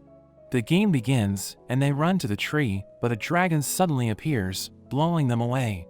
Emilia realizes they're dead, and Erdeme explains that they're close to a dragon's nest, saying the students will never be ready until they encounter a dragon. So he tells them to avoid the dragon and reach the tree within the time limit, saying they will be revived every time they die, but when the timer expires, their death will be permanent. But he warns them that they won't be revived if the dragon eats them, because its digestive organs will melt their source. Let's Group struggles to survive, as Shin explains that the dragons use vibrations to hunt their prey, so loud footsteps lure them out. More dragons appear, and Let's Group returns to Erdeme, who protects them, telling them it's time to start the game. The students are afraid, but Anos walks to the dragons, telling them to know their place, and they fall to the ground, as the students wonder what happened. He tells them to show him their nest, so they fly away, and he follows them, saying he'll be back before class is over. He enters a cave, and we see Misha and Sasha following him, asking him where they're going, so he tells them they're about to reach the underground world. They see a strange city, as Anos mentions that it didn't exist 2,000 years ago. He observes the residents, realizing they have magical powers, and he walks around the city, but he realizes he's being followed, so he asks Ahit if he wants to fight. But he explains that they aren't allowed to fight there, saying the judgment selection can only be held in Avariston, and he decides to take them there. Arcana welcomes them to Avariston, telling them it's the Institute of the Gods, and Ahit reveals that there's a vacant spot for Anos, because he has been chosen by a selection god. Arcana creates a ring for him, as Ahit explains that it's called the Selection Pledge Jewel, which is given to the selected 8. But he wonders why it isn't shining like Ahit's ring, and he thinks it's because Anos hasn't formed a pact with a god yet. He wonders if order will be lost if a god dies during the judgment selection, but Ahit explains that it won't happen as long as the selection pledge jewel exists. Anos doesn't want to participate, but Ahit tells him he has no choice because he has been selected by a god and he wants to learn about the underground world, so he decides to look for a book to learn the history. But Ahit warns him that fighting is allowed in Avaristan, and since the selected have already seen his face, he's going to become their target. Anos sees students trying to decipher ancient tablets, but he can read them, realizing that the underground world was created 2,000 years ago, and he reveals that its residents are known as the Children of Dragons. Everyone can't believe he was able to decipher the tablets, and he explains that when dragons consume a massive amount of sources, they give birth to a single being known as the Child of Dragons, and they have superhuman powers. Anos reveals that there are 3 kingdoms in the underground world, and they're always at war with each other, but he wonders why he can't find information about the person who created this world. Misha touches the wall, causing ancient texts to appear, and Anos reveals that he can read them because he was taught the language by Militia. He reveals that it all started in Avaristan, saying the gods created the underground world, but a man named Gazel appears, and he reveals that he's one of the selected 8. He prepares to summon his god, but Anos stops him and burns him away, but his ring is left behind, and the goddess of restoration named Nutra appears. She revives Gazel, but Anos attacks her, and he manages to overpower her. Gazel can't believe it, ordering her to restore herself, but she suddenly disappears, and Anos explains that he used a spell, which caused her healing magic to become toxic. Gazel summons the god of radiance named Giacelia, who possesses his body, and the piercing god strengthens his sword, turning it into a divine spear. He starts moving at the speed of light, and he charges at Anos, who still blocks him, and slams him into the ground. Anos removes Giacelia's source from his body, and he destroys it as Arcana appears, telling him to surrender his ring. But he refuses, so she slices off his hand, and absorbs the power of the 3 gods he formed a pact with. Ahit thinks he doubts the gods, so he decides to excommunicate him, telling him to repent. So Gazel tells the almighty being known as Equus to forgive him, and he prepares to take his own life. But Arcana freezes him, and Ahit tells her she's merciful, but he thinks Gazel is too dangerous, so he decides to kill him. He tells Anos he doesn't want to fight him, but he thinks Ahit is just making up excuses, knowing he's trying to make Arcana stronger by devouring other gods, so that she can defeat him. Ahit disappears, and Arcana tells Anos to return to the surface, because he's her enemy, telling him she wants to save him, and she teleports away, as Misha mentions that she isn't like the other gods. They return to Erdeme, who tells them their timing is perfect, because he's about to end the class, and he tells everyone they passed the test. Raman tells Anos that the man with the ring sent his familiar to talk to Xerxes, and he promised to deliver more dragons, but Xerxes turned him down. Anos shows Raman his ring, and he tells Anos that the man's ring was the same. He adds that the man's familiar was seen at the palace in Geradite, so Sasha wonders what one of the selected 8 was doing at the human palace. They head to the royal castle, where they hear a dragon's roar, and Anos tells Ray to accept Zamira's invitation so that they can enter as the king's guests. Erdeme tells the students about a spell called Digerias, which the humans use to seal dragons, but he explains that it's no longer effective because the dragons have evolved to become stronger. He mentions that those with a skin color other than green are considered as rare variants, and he tells the students they can't defeat it, so he advises them to run if they see it. He tells Amelia to use a spell called Ashka, which allows her to gather everyone's thoughts, because they needed to cast Digerias. But she realizes that Let's group is thinking about her, and they talk about how beautiful she is, so she becomes distracted, causing her spell to fail. She scolds them, but they start mocking her, and Zamira arrives with his knights, telling her she's bad at giving lectures. He thinks the students are pathetic, telling them they will never defeat a dragon, and he approaches Ray and Misa, inviting them to have dinner at the royal castle. So they decide to join him, but as they leave, Lias becomes furious, because Zamira is looking down on them. Amelia tries to stop him, but he pushes her away, and she reads his thoughts, realizing he feels pathetic, because he isn't really the reincarnation of Conan. He thinks she feels sorry for him, but she slaps him, telling him to leave if he doesn't want to fight the dragons. So he walks away with the other heroes, but Erdeme explains that she made the right move, because the Ashka spell will evolve once their thoughts unite. He tells the demons he will teach them how to fight dragons, and they teleport to the eastern desert, leaving Anos and Emilia behind. We see Ray and Emilia as they talk to the king Lysias, who tells them he has a request for them. He mentions that the royals in Geradite are suffering because of a curse, telling Ray he's the only one who can save them using his sacred sword. So he agrees to help them, and Zamira asks for his reward, but Lysias just tells him to continue working in the Hero Academy. We return to Anos, as he gives Emilia a charm, telling her it will help her reconcile with her students. But she thinks they hate her, thinking she's a terrible teacher, because she doesn't understand how they feel. But he knows that she cares for her students, and she doesn't want them to die fighting the dragons, but she thinks they will never forgive her, and she tells him to join the others. Back at the palace, Lysias brings Ray to a number of coffins, telling him the royals are inside, and he opens one of them, but he realizes that it's empty. A dragon suddenly appears, and it attacks him, as Lysias reveals that it belongs to him, saying he believes that dragons are God's messengers, so he thinks his kingdom can achieve true salvation by following them. He explains that he wants to save his people, so he decided to sacrifice the royals to the dragon, and he reveals that he's planning to sacrifice Ray, because Ahid told him that it will allow him to reach God.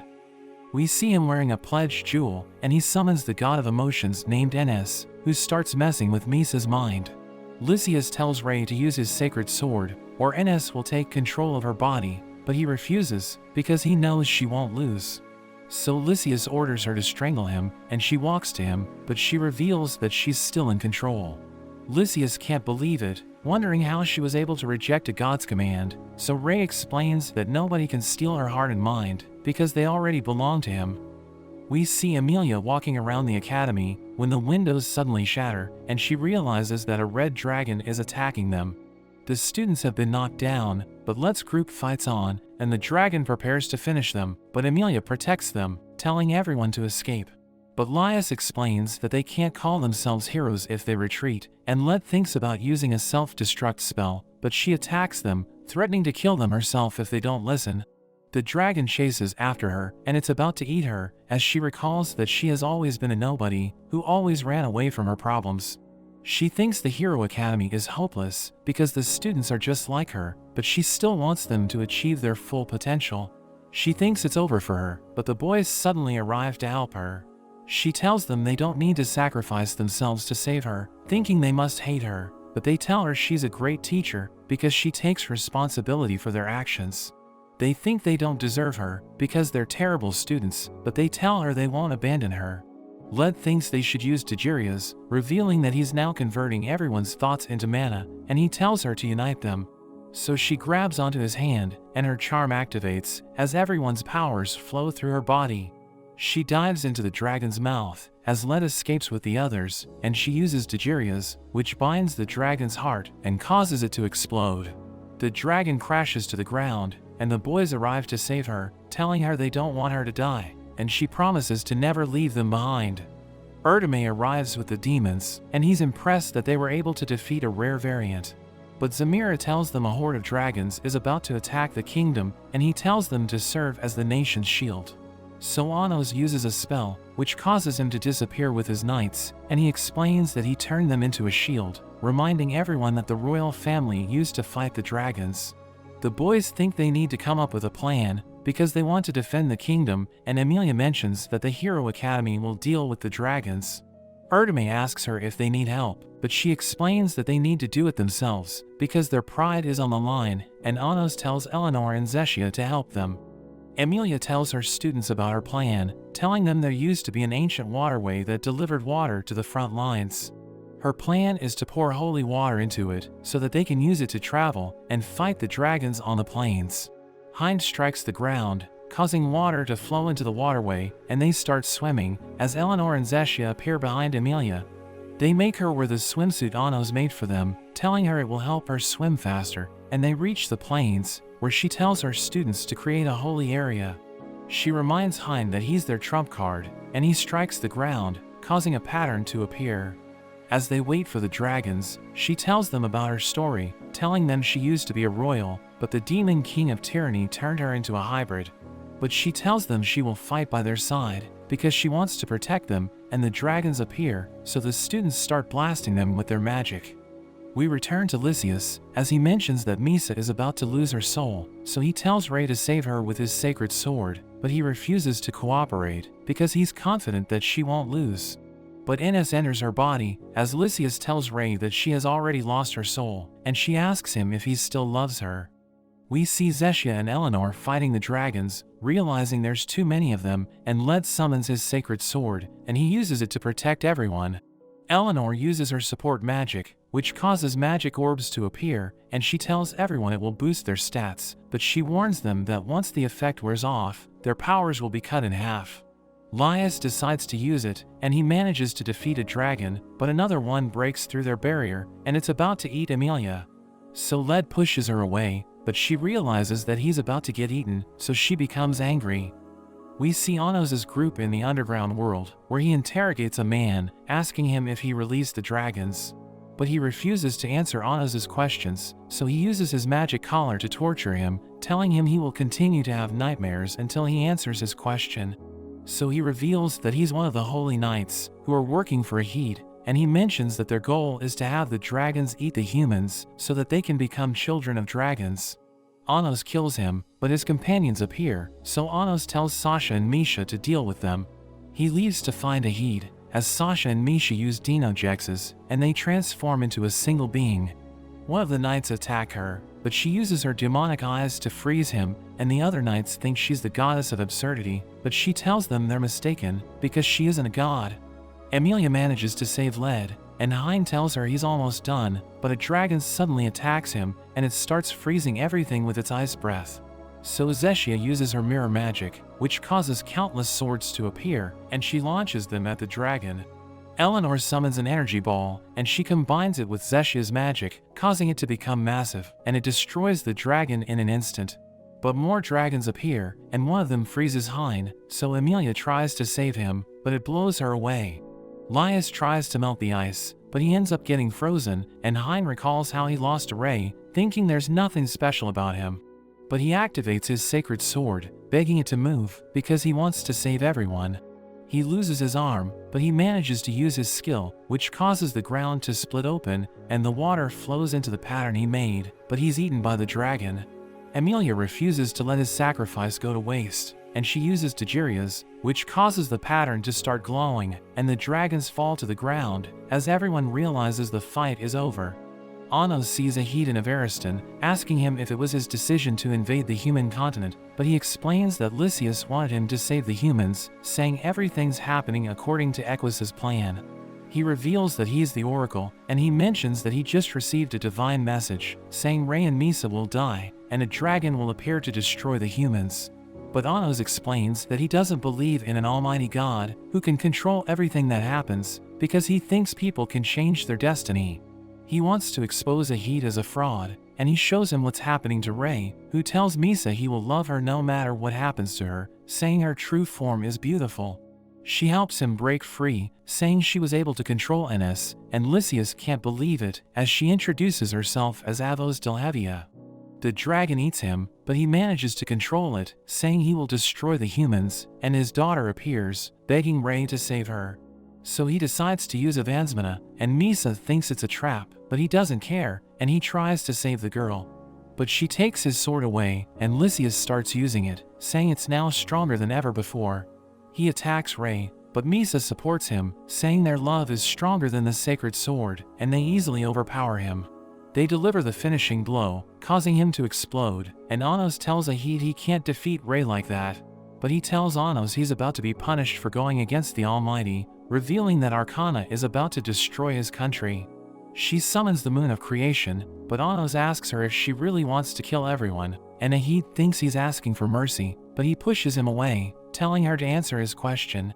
He tells her he can save her if she doesn't want to do it, and she mentions that she wants to save everyone, so he orders Shin to stop her. He slices through the Moon of Creation, and he stabs her, forcing her to retreat. Anos attacks Ahid, but Arcana protects him, and he tells Anos they should fight somewhere else. So they find a good spot, and Ahid tells Arcana to possess his body, causing him to transform, and she creates an almighty sword, saying he will be invulnerable as long as it exists. But she tells Anos he can defeat him, by using the sword to slash him 3 times, but she explains that if he unsheathes it, his source will be destroyed. Ahid thinks he's invincible, and he charges in, but Anos instantly shatters his sword and pushes him back. He summons a meteor, and Ahid manages to destroy it, but Anos places his magic collar around Ahid, who mentions that it won't work on him. He uses a spell to sacrifice the children of dragons, and he tells Arcana to forgive him, but Anos tells her he's about to answer her question about the Almighty. Ahid charges in, ripping his heart out, and he thinks the fight is over, but Anos appears behind him, telling him he just drew the Almighty sword, so his source is about to be destroyed, and he mentions that there's no Almighty being, because no one can draw the sword. Ahid freaks out, thinking he's about to die, but Arcana tells him he didn't draw the Almighty sword, and he realizes that it was just an illusion. So he gets back up, telling Anos he just lost his only chance to defeat him, but he attacks with the Almighty sword, and Ahid loses his arms. Anos explains that he doesn't need to unsheath the sword to slash him, and he slices off his legs, telling him he used a spell that alters reality, so he doesn't need to draw the sword to cut him. He explains that even the Almighty shouldn't be able to draw the sword, because it would mean his creation is a failure. But if he fails to draw it, then he can't be called an Almighty being, so Anos explains that the only solution was to use his spell. Ahid loses his divine body, and the magic collar activates, causing him to have nightmares, as Anos tells him that the only way to escape is to abandon his faith. Arcana realizes that the Almighty being doesn't exist, telling Anos he has won the Holy War, and she wants him to kill her. But he wonders why she asked him about the Almighty, so she reveals that she forgot her divine name before she became a selection god, saying the only thing she remembers is that she wanted to be kind. She thinks she acquired a soul in exchange for her memories, and she reveals that she wanted to save people, but she saw a girl who was one of the selected, and she died in her father's arms.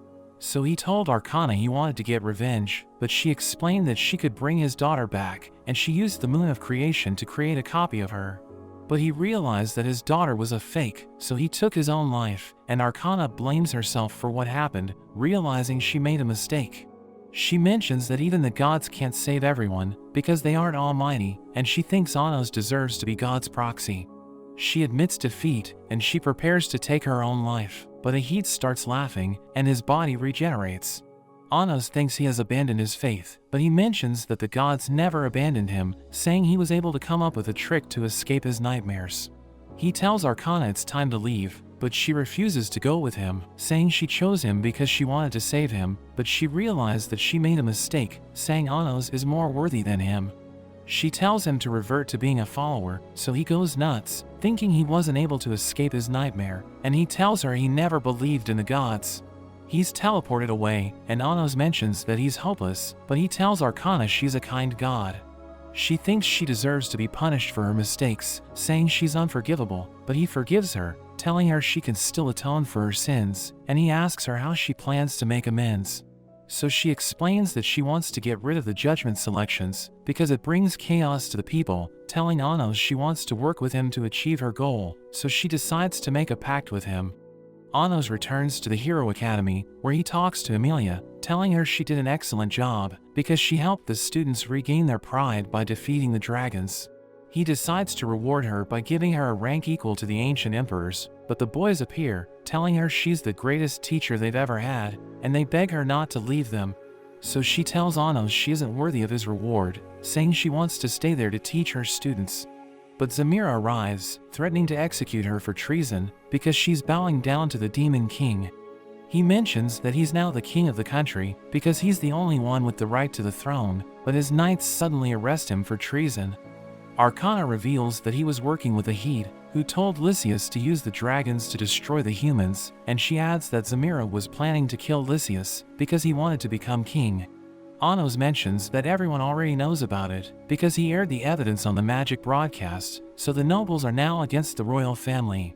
The knights take Zamira away, and Anos tells Emilia to become the new headmaster of the academy, so she accepts the position. The demons are about to leave the Hero Academy, and Emilia tells Anos she will visit him, promising to get him some canned food the next time they meet.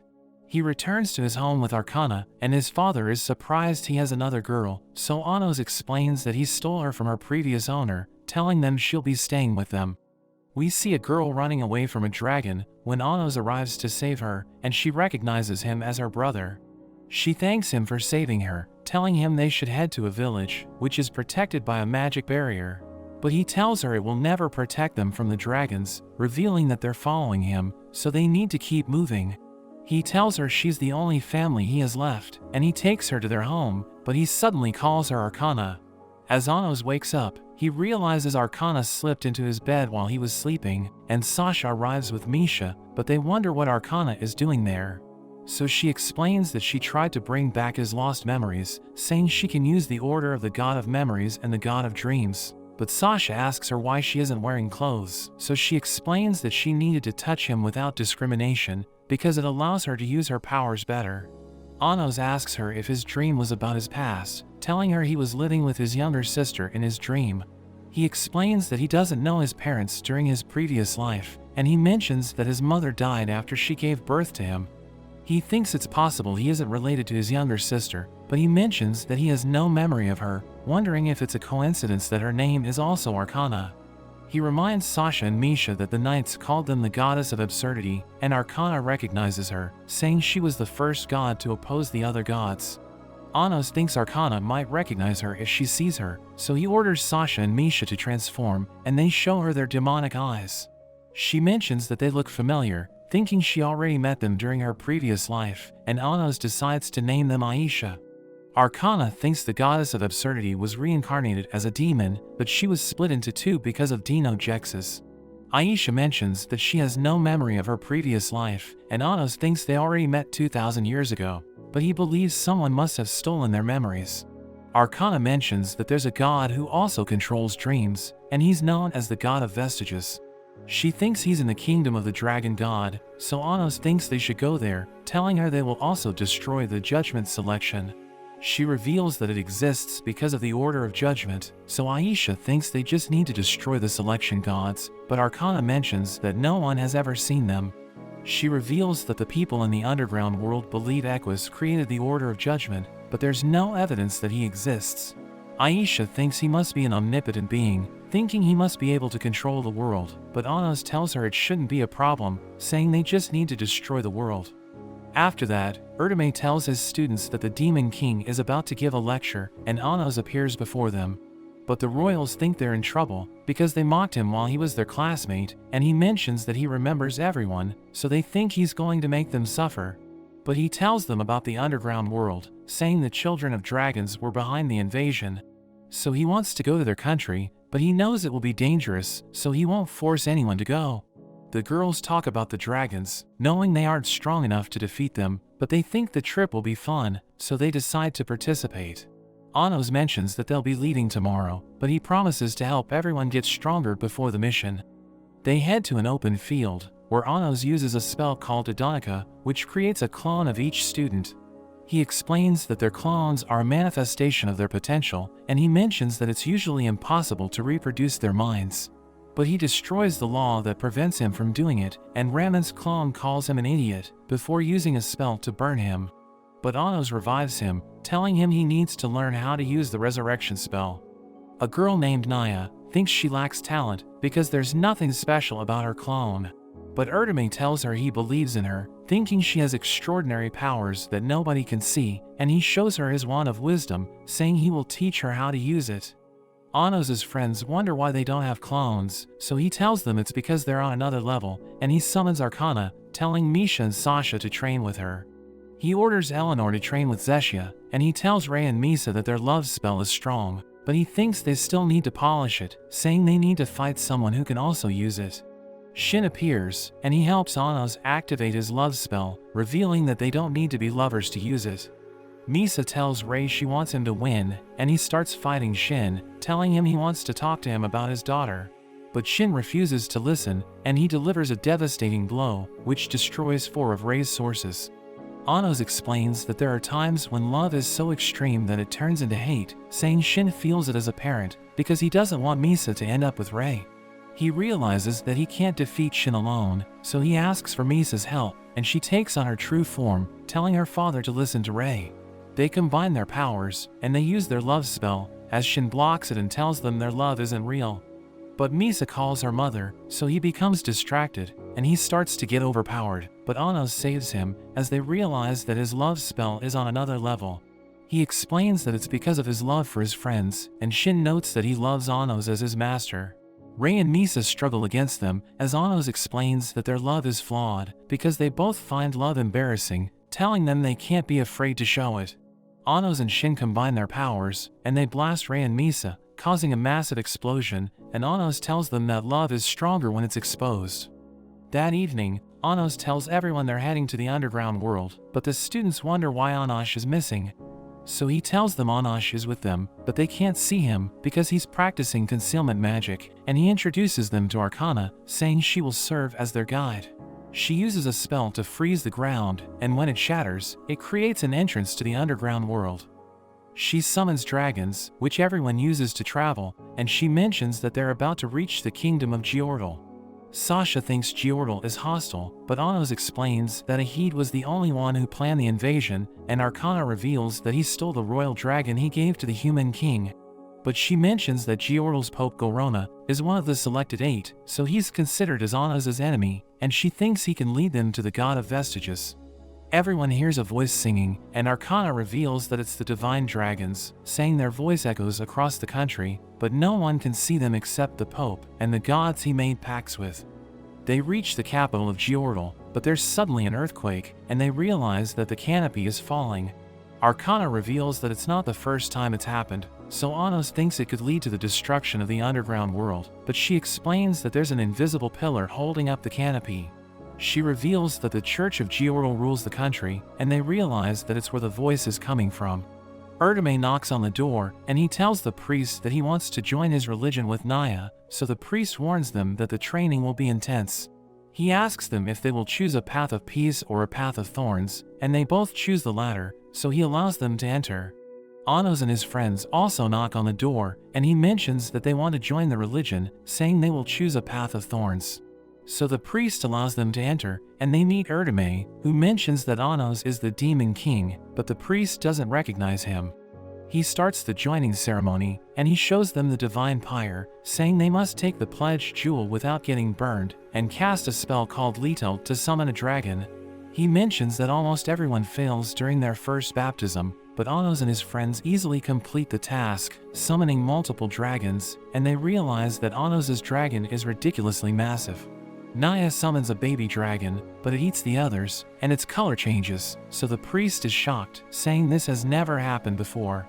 Erdeme finds her interesting, and he tells her to try summoning a god, but the priest thinks it's impossible, because a god can only be summoned by the chosen followers. But Anos removes Erdeme's heart, and he transforms into the Heavenly Father God, saying he was able to steal the powers of a divine being.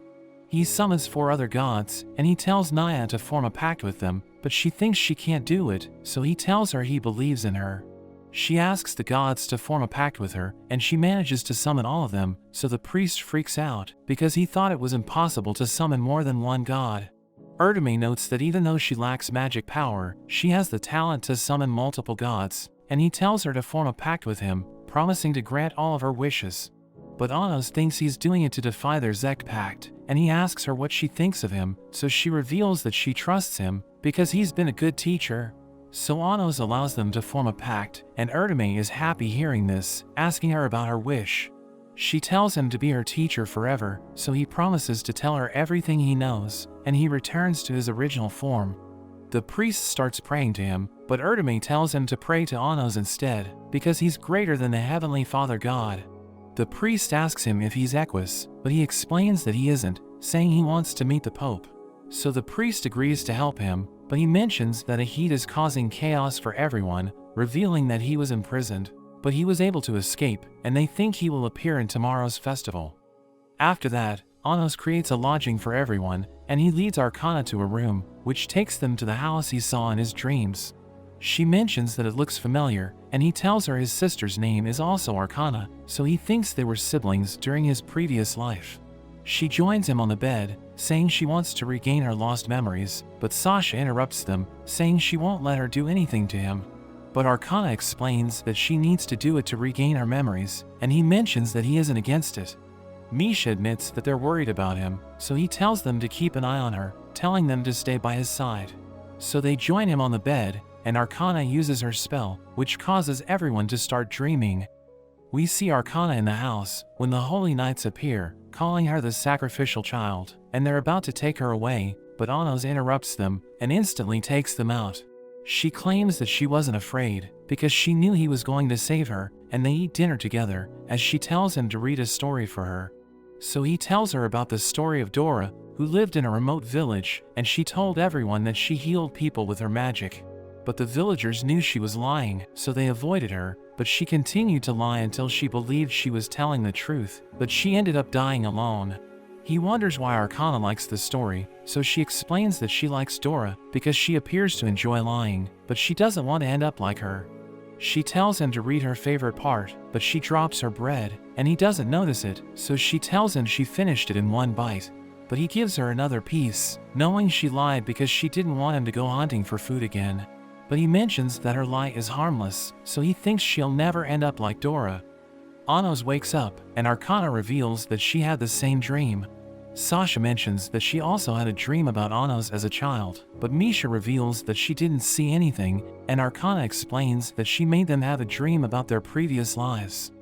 The next day, the festival is about to begin, and everyone starts praying, but as everyone waits for the performer to sing, Ahid suddenly interrupts them, telling them Equus doesn't exist. They realize that there's nobody on stage, and a girl named Irina asks him what he did to the performer. But Ahid explains that they never existed, revealing that he used magic to pretend that he was the performer, and he thinks he's about to wake up from his nightmare because he ruined the festival. But she stabs him, telling him to repent, so he tries to run away, and Anos restrains him, but he realizes that Ahid used a fake body. Irina mentions that they need someone to perform, and she tells one of the girls named Ellen to sing in front of everyone because the festival is supposed to feature a new song offered by pilgrims. She agrees to do it, and her group steps on stage, introducing themselves as the Demon King's Choir. They tell everyone their song will help them understand their country and the Demon King, and they start singing a song called Kuaku, which is about opening the forbidden gate to welcome their neighbors. But everyone's shocked because it doesn't fit the tone of the festival. Ellen explains that Kuaku is a magic word which means fun for no reason, and the choir asks everyone to sing with them.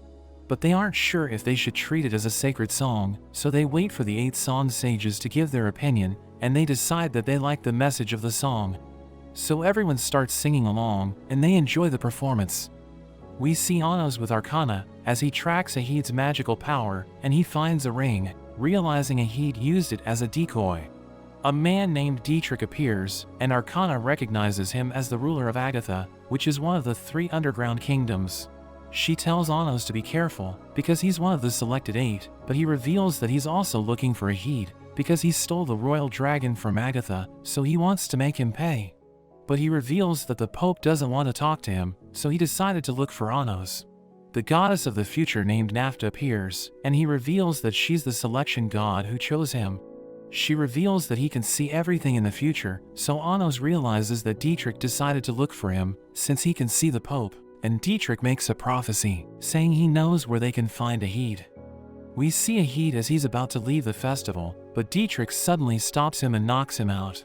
Anos is impressed, and he invites Dietrich to join him as he meets the Pope, but he wonders why Dietrich didn't stop Ahid from stealing the royal dragon since he can see the future. So he explains that seeing too far into the future is a burden, saying he only took the necessary steps to avoid future risks. They appear before the Pope Gorona, and Dietrich tells him that Ahid stole his country's royal dragon, so he wants to punish him, saying he doesn't want Geordle to interfere. Gorona explains that Ahid is no longer a member of their faith, and Ahid thinks his suffering is about to end, telling everyone that Equus doesn't exist. But he wonders why he still hasn't woken up, so Gorona tells him he isn't dreaming, and he begs for forgiveness, saying Anos forced him to see a nightmare. But Gorona decides to banish him, and Dietrich tells him he will become a living sacrifice, so he tries to resist, but he gets knocked out. Dietrich asks Gorona if he can see the scriptures, which have been passed down by their ancestors, but Gorona explains that he needs to keep it a secret to save his people. Dietrich wants to talk to him about the future of the underground world, but he asks Anos what he's doing there, so he explains that he wants to learn about the judgment selection and the god of vestiges. Gorona mentions that only one of them can enter, so Anos realizes he needs to compete with Dietrich, who thinks they should fight each other's selection gods, and the person who lasts longer will get to enter. Anos accepts his condition, so he prepares to fight Nafta, who reveals that she will see the complete future when her eyes open, but she's certain that he's going to lose. We see Arcana fighting Dietrich, and she manages to stab him, freezing him in an instant, but he takes her sword and punches her away.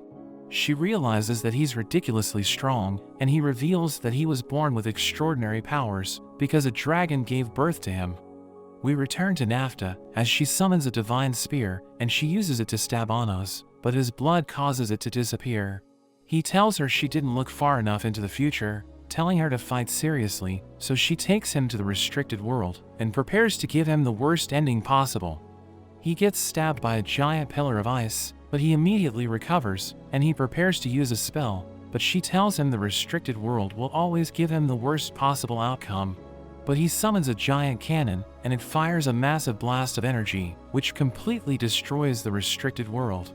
They return to the real world, and Nafta's eyes open, realizing she never stood a chance against him, so she admits defeat. He realizes that she didn't want to see the outcome of the fight, so she kept her eyes shut the entire time, and Arcana continues to struggle against Dietrich. She tries to heal herself, but she realizes that her recovery is slow, and he explains that it's because her source has been damaged. She accepts defeat, but he tells her he has already lost, because Anos already defeated Nafta. He promises to welcome Anos if he visits the Agatha Kingdom, but he wonders why Dietrich didn't use his powers to see the outcome of the battle. So he explains that it's because he wanted to fight regardless of the outcome, saying he doesn't want his prophecy to ruin his fighting spirit. He reveals that the selection god who chose Anos was Militia, and he advises him to destroy Gorona in case they fight, because he might attack the demons to get revenge. Gorona allows Anos to enter, and he reveals that the god of vestiges is sleeping in the country, saying he's the great order that brings salvation to the underground world. Gorona mentions that they can't wake him up because it could lead to a disaster, but Anos wants to meet him and asks where he can find him. But Gorona explains that it's in the scriptures, so he needs to keep it a secret, and he tells Anos to return Arcana, promising to tell him the answer if he cooperates. Gorona explains that the underground world needs her, revealing that she's the reincarnated form of Militia. But she refuses to join him, saying she has decided to stay with Anos and bring an end to the judgment selection. Gorona begs her to reconsider, telling her it's a ritual for salvation, but Anos tells him that people are suffering because of it. He tells Anos not to get involved, but he reminds Gorona that a heat attacked the surface. So he apologizes for what happened, and he tells Anos to have the demons join Geordle's faith to improve their relationship. But he thinks Geordle should come under his rule, and Gorona mentions that he only follows the gods, so Anos challenges him to a fight, telling him to listen to his demand if he loses. Anos tells him to get up, but he refuses, saying he needs to keep praying for his people. Anos uses a spell to restrain him, but he summons his god named Doldred, who has the power to control sound. He creates a phonetic magic circle, and Gorona summons the former popes, who start blasting Anos with their magic. But Arcana protects him with a barrier, and Anos decides to win with his own music. He summons a giant horn to counter the Pope's magic, but they use another sound spell, so he orders the Demon King's choir to sing for him. Anos is surrounded by flames, but Arcana plays her flute, and the choir starts singing, causing the flames to disappear. Gorona wonders how they were able to overwhelm the Pope's magic, so Anos explains that while their music is great, they lack coordination. He attacks the popes, forcing them to sing along to Kuiku, and they suddenly disappear. Gorona tries to revive them, but he realizes that he can't, as Anos explains that the song opened the Forbidden Gate and awakened their true feelings, so their souls are now at peace. Anos blasts Gorona away, telling him he doesn't stand a chance, but Anos realizes that he's still praying. He decides to answer Anos' question, revealing that the god of vestiges is sleeping in the underground ruins, and he tells him he can find the entrance by listening to the divine dragons. Anos asks Gorona about the judgment selection, but he tells Anos to kill him if he plans to offer Doldred to Arcana. But he explains that he won't do it, because his goal is to bring an end to the judgment selection, and he mentions that he doesn't want to kill Gorona, because his country will suffer if he dies. Anos mentions that he wants peace, so he decides to spare him, telling him he will respect his faith, but he tells him not to attack the demons. Gorona thinks praying is the only thing that can save the underground world, but Anos notes that it won't solve everything and tells him he also needs to take action. After that, Arcana asks Anos why he spared Gorona, so he tells her he wants to prove that the world is filled with love and hope. She thinks she feels happy for the first time because she felt saved when she met him, but he tells her she needs to seek her own salvation. She mentions that she wants to see the rest of their dream, saying her ultimate salvation is to have an older brother, and they decide to have the dream together. So they remove their clothes, and Anos tells the others to join them, saying he's trying to recover his memories using the power of the God of Dreams. Eleanor knows that they need to remove their clothes to enhance the effect of the spell, but Sasha wonders where they're supposed to sleep, so Eleanor mentions that she has the perfect spell for the occasion. She fills the room with water, and Sasha wonders what's happening, so she tells her they can float around while they sleep. The girls cling to Anos, and they enter the same dream, where Arcana sees an invitation. She sees a cat leaving the house, and she decides to follow it, but she meets a man, who introduces himself as Ceres. He tells her to give Anos another invitation, but she explains that he can't go to the town because he's being targeted by dragons. But Ceres promises to grant her wish if she convinces him to attend, asking her what she wants, so she tells him she wants to be able to use magic. He thinks her magic has been sealed, and he promises to unseal it for her, telling her he'll be back the next day.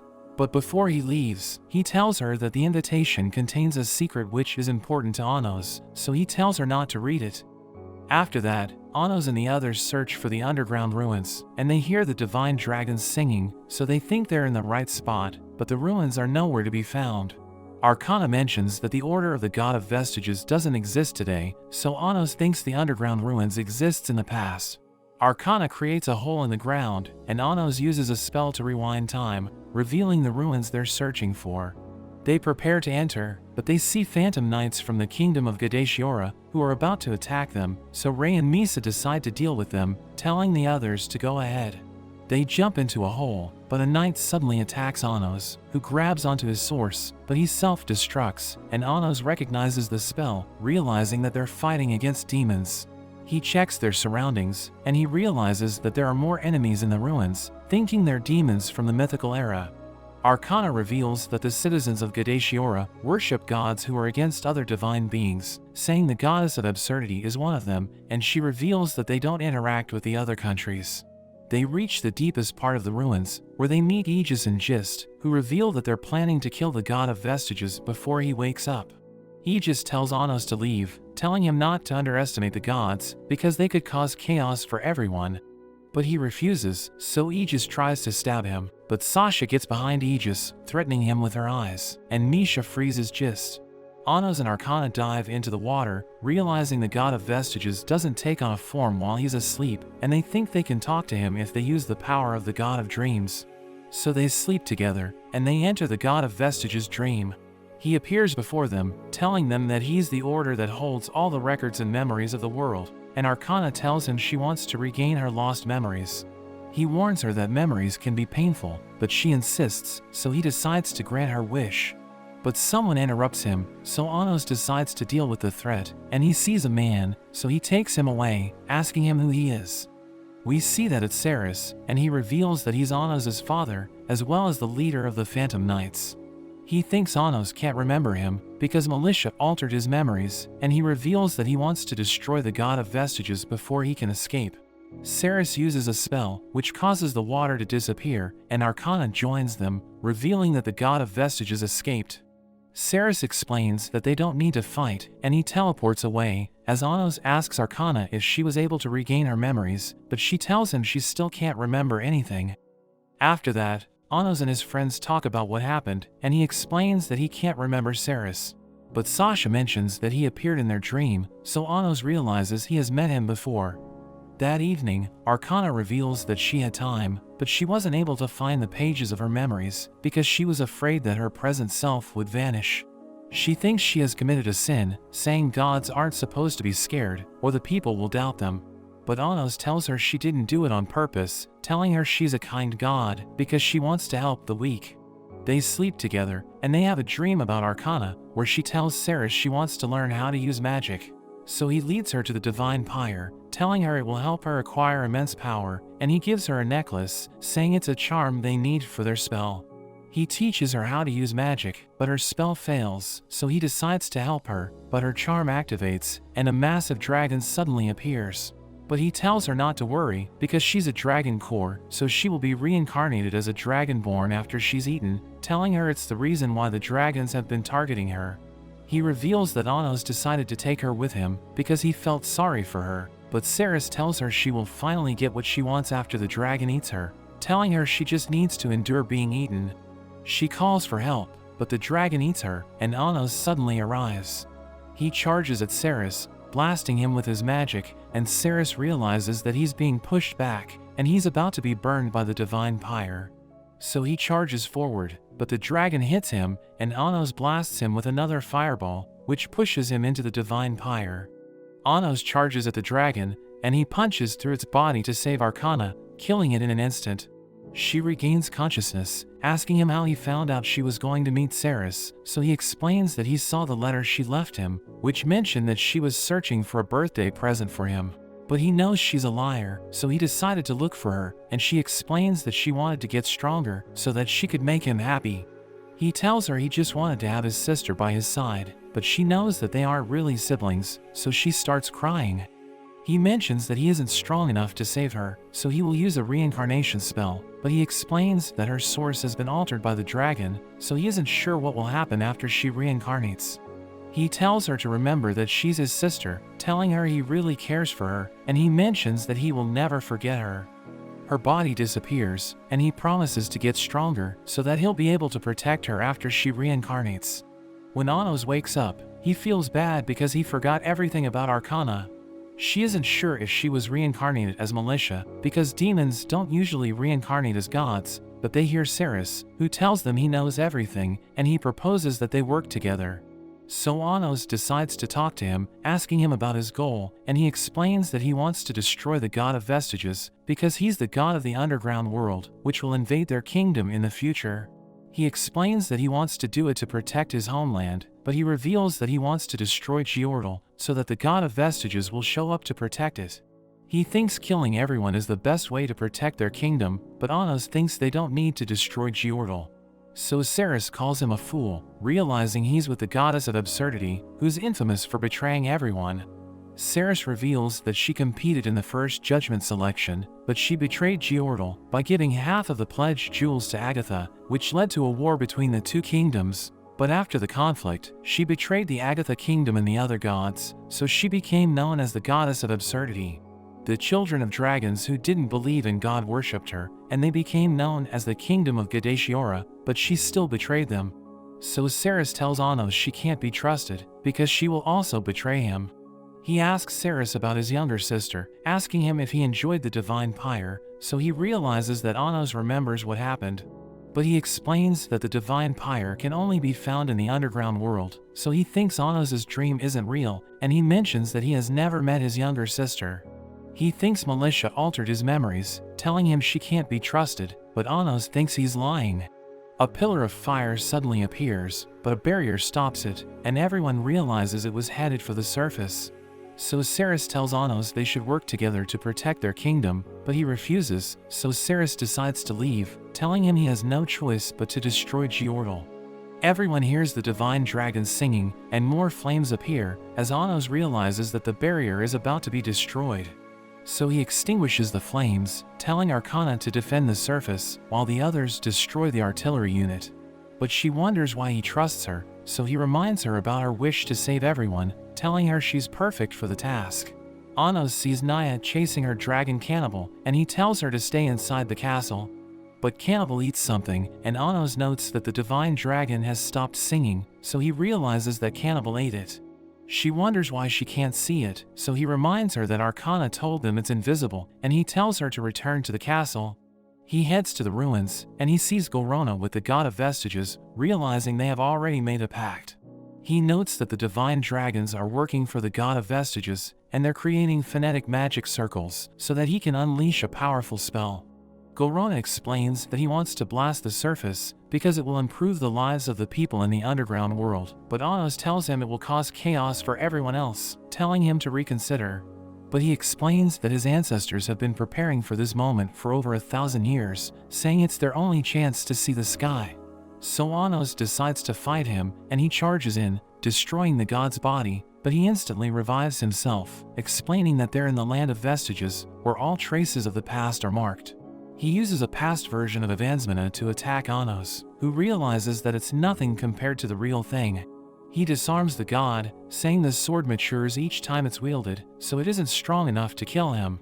He destroys the god's body again, but he explains that he can't die as long as the vestiges of the past exist. So Anos summons his giant cannon, planning to use it to destroy the land of vestiges, but it suddenly disappears, and the god of vestiges summons it instead, restraining Anos with his chains. He thinks the cannon might destroy the land, but the god thinks it's invincible, and he fires the cannon. It hits Anos, but Gorona realizes that his magic power is increasing, and he absorbs all the power from the cannon.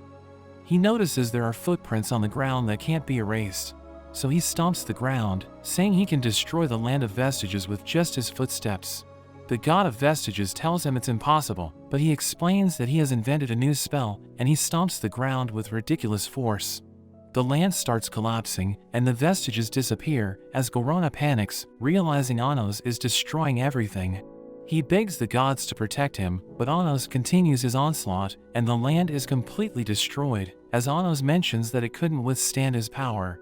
But Gorona uses his ultimate spell, which seals Anos' powers, so he thinks the fight is over. But Anos calls Arcana, telling her to use the Sword of the Almighty to make the canopy invincible. But she explains that it only works on the people she's made a pact with, so he tells her he will destroy the law. He summons his sword, as he tells her to combine it with the Moon of Creation, so that she can turn it into the Almighty Sword. He tells Gorona to help her regain her memories, and he creates a Zect pact with Anos, promising to tell him the truth. He reveals that Arcana was able to see fragments of her memories when she came to the land of vestiges, but she decided not to tell Anos, because the visions they saw in their dreams were all lies. He reveals that she's planning to betray him, and she admits that he's telling the truth, saying she was able to recall that she's the goddess of absurdity. She reveals that no one protected her when everyone was hunting her down, so she always wanted to have an older brother who would rescue her. She tells Anos she couldn't bring herself to tell him the truth, because she wanted to keep seeing their peaceful dream, and she thinks she will become a terrible god when she regains all of her memories, so she wants him to kill her. Everyone on the surface feels an earthquake, so they all panic, wondering what's happening. Anos thinks Arcana will never betray him, telling her their dream could become a reality, and he tells her he doesn't care who she is, saying he still wants her to become his younger sister. So she starts crying, and she decides to help him, giving him the Almighty's sword, which he uses to defeat the god of vestiges, and Gorona realizes that their plan failed. Everything returns to normal, and Anos tells Gorona he can start over, telling him to find a new path for the underground world's salvation. Anos returns to his friends, and Erdeme shows him the people from the surface, who tell him they're okay, saying the earthquake didn't cause too much damage. But everyone notices that Arcana isn't joining them, and Anos realizes she's ashamed, so he summons her to their side. She apologizes for her actions, but he tells her everyone makes mistakes, and he explains that he doesn't mind if she's the goddess of absurdity, because he still cares for her, and considers her as his little sister. But that's where this video ends. Remember to like and subscribe to the channel. Thanks for watching, and I'll see you next time.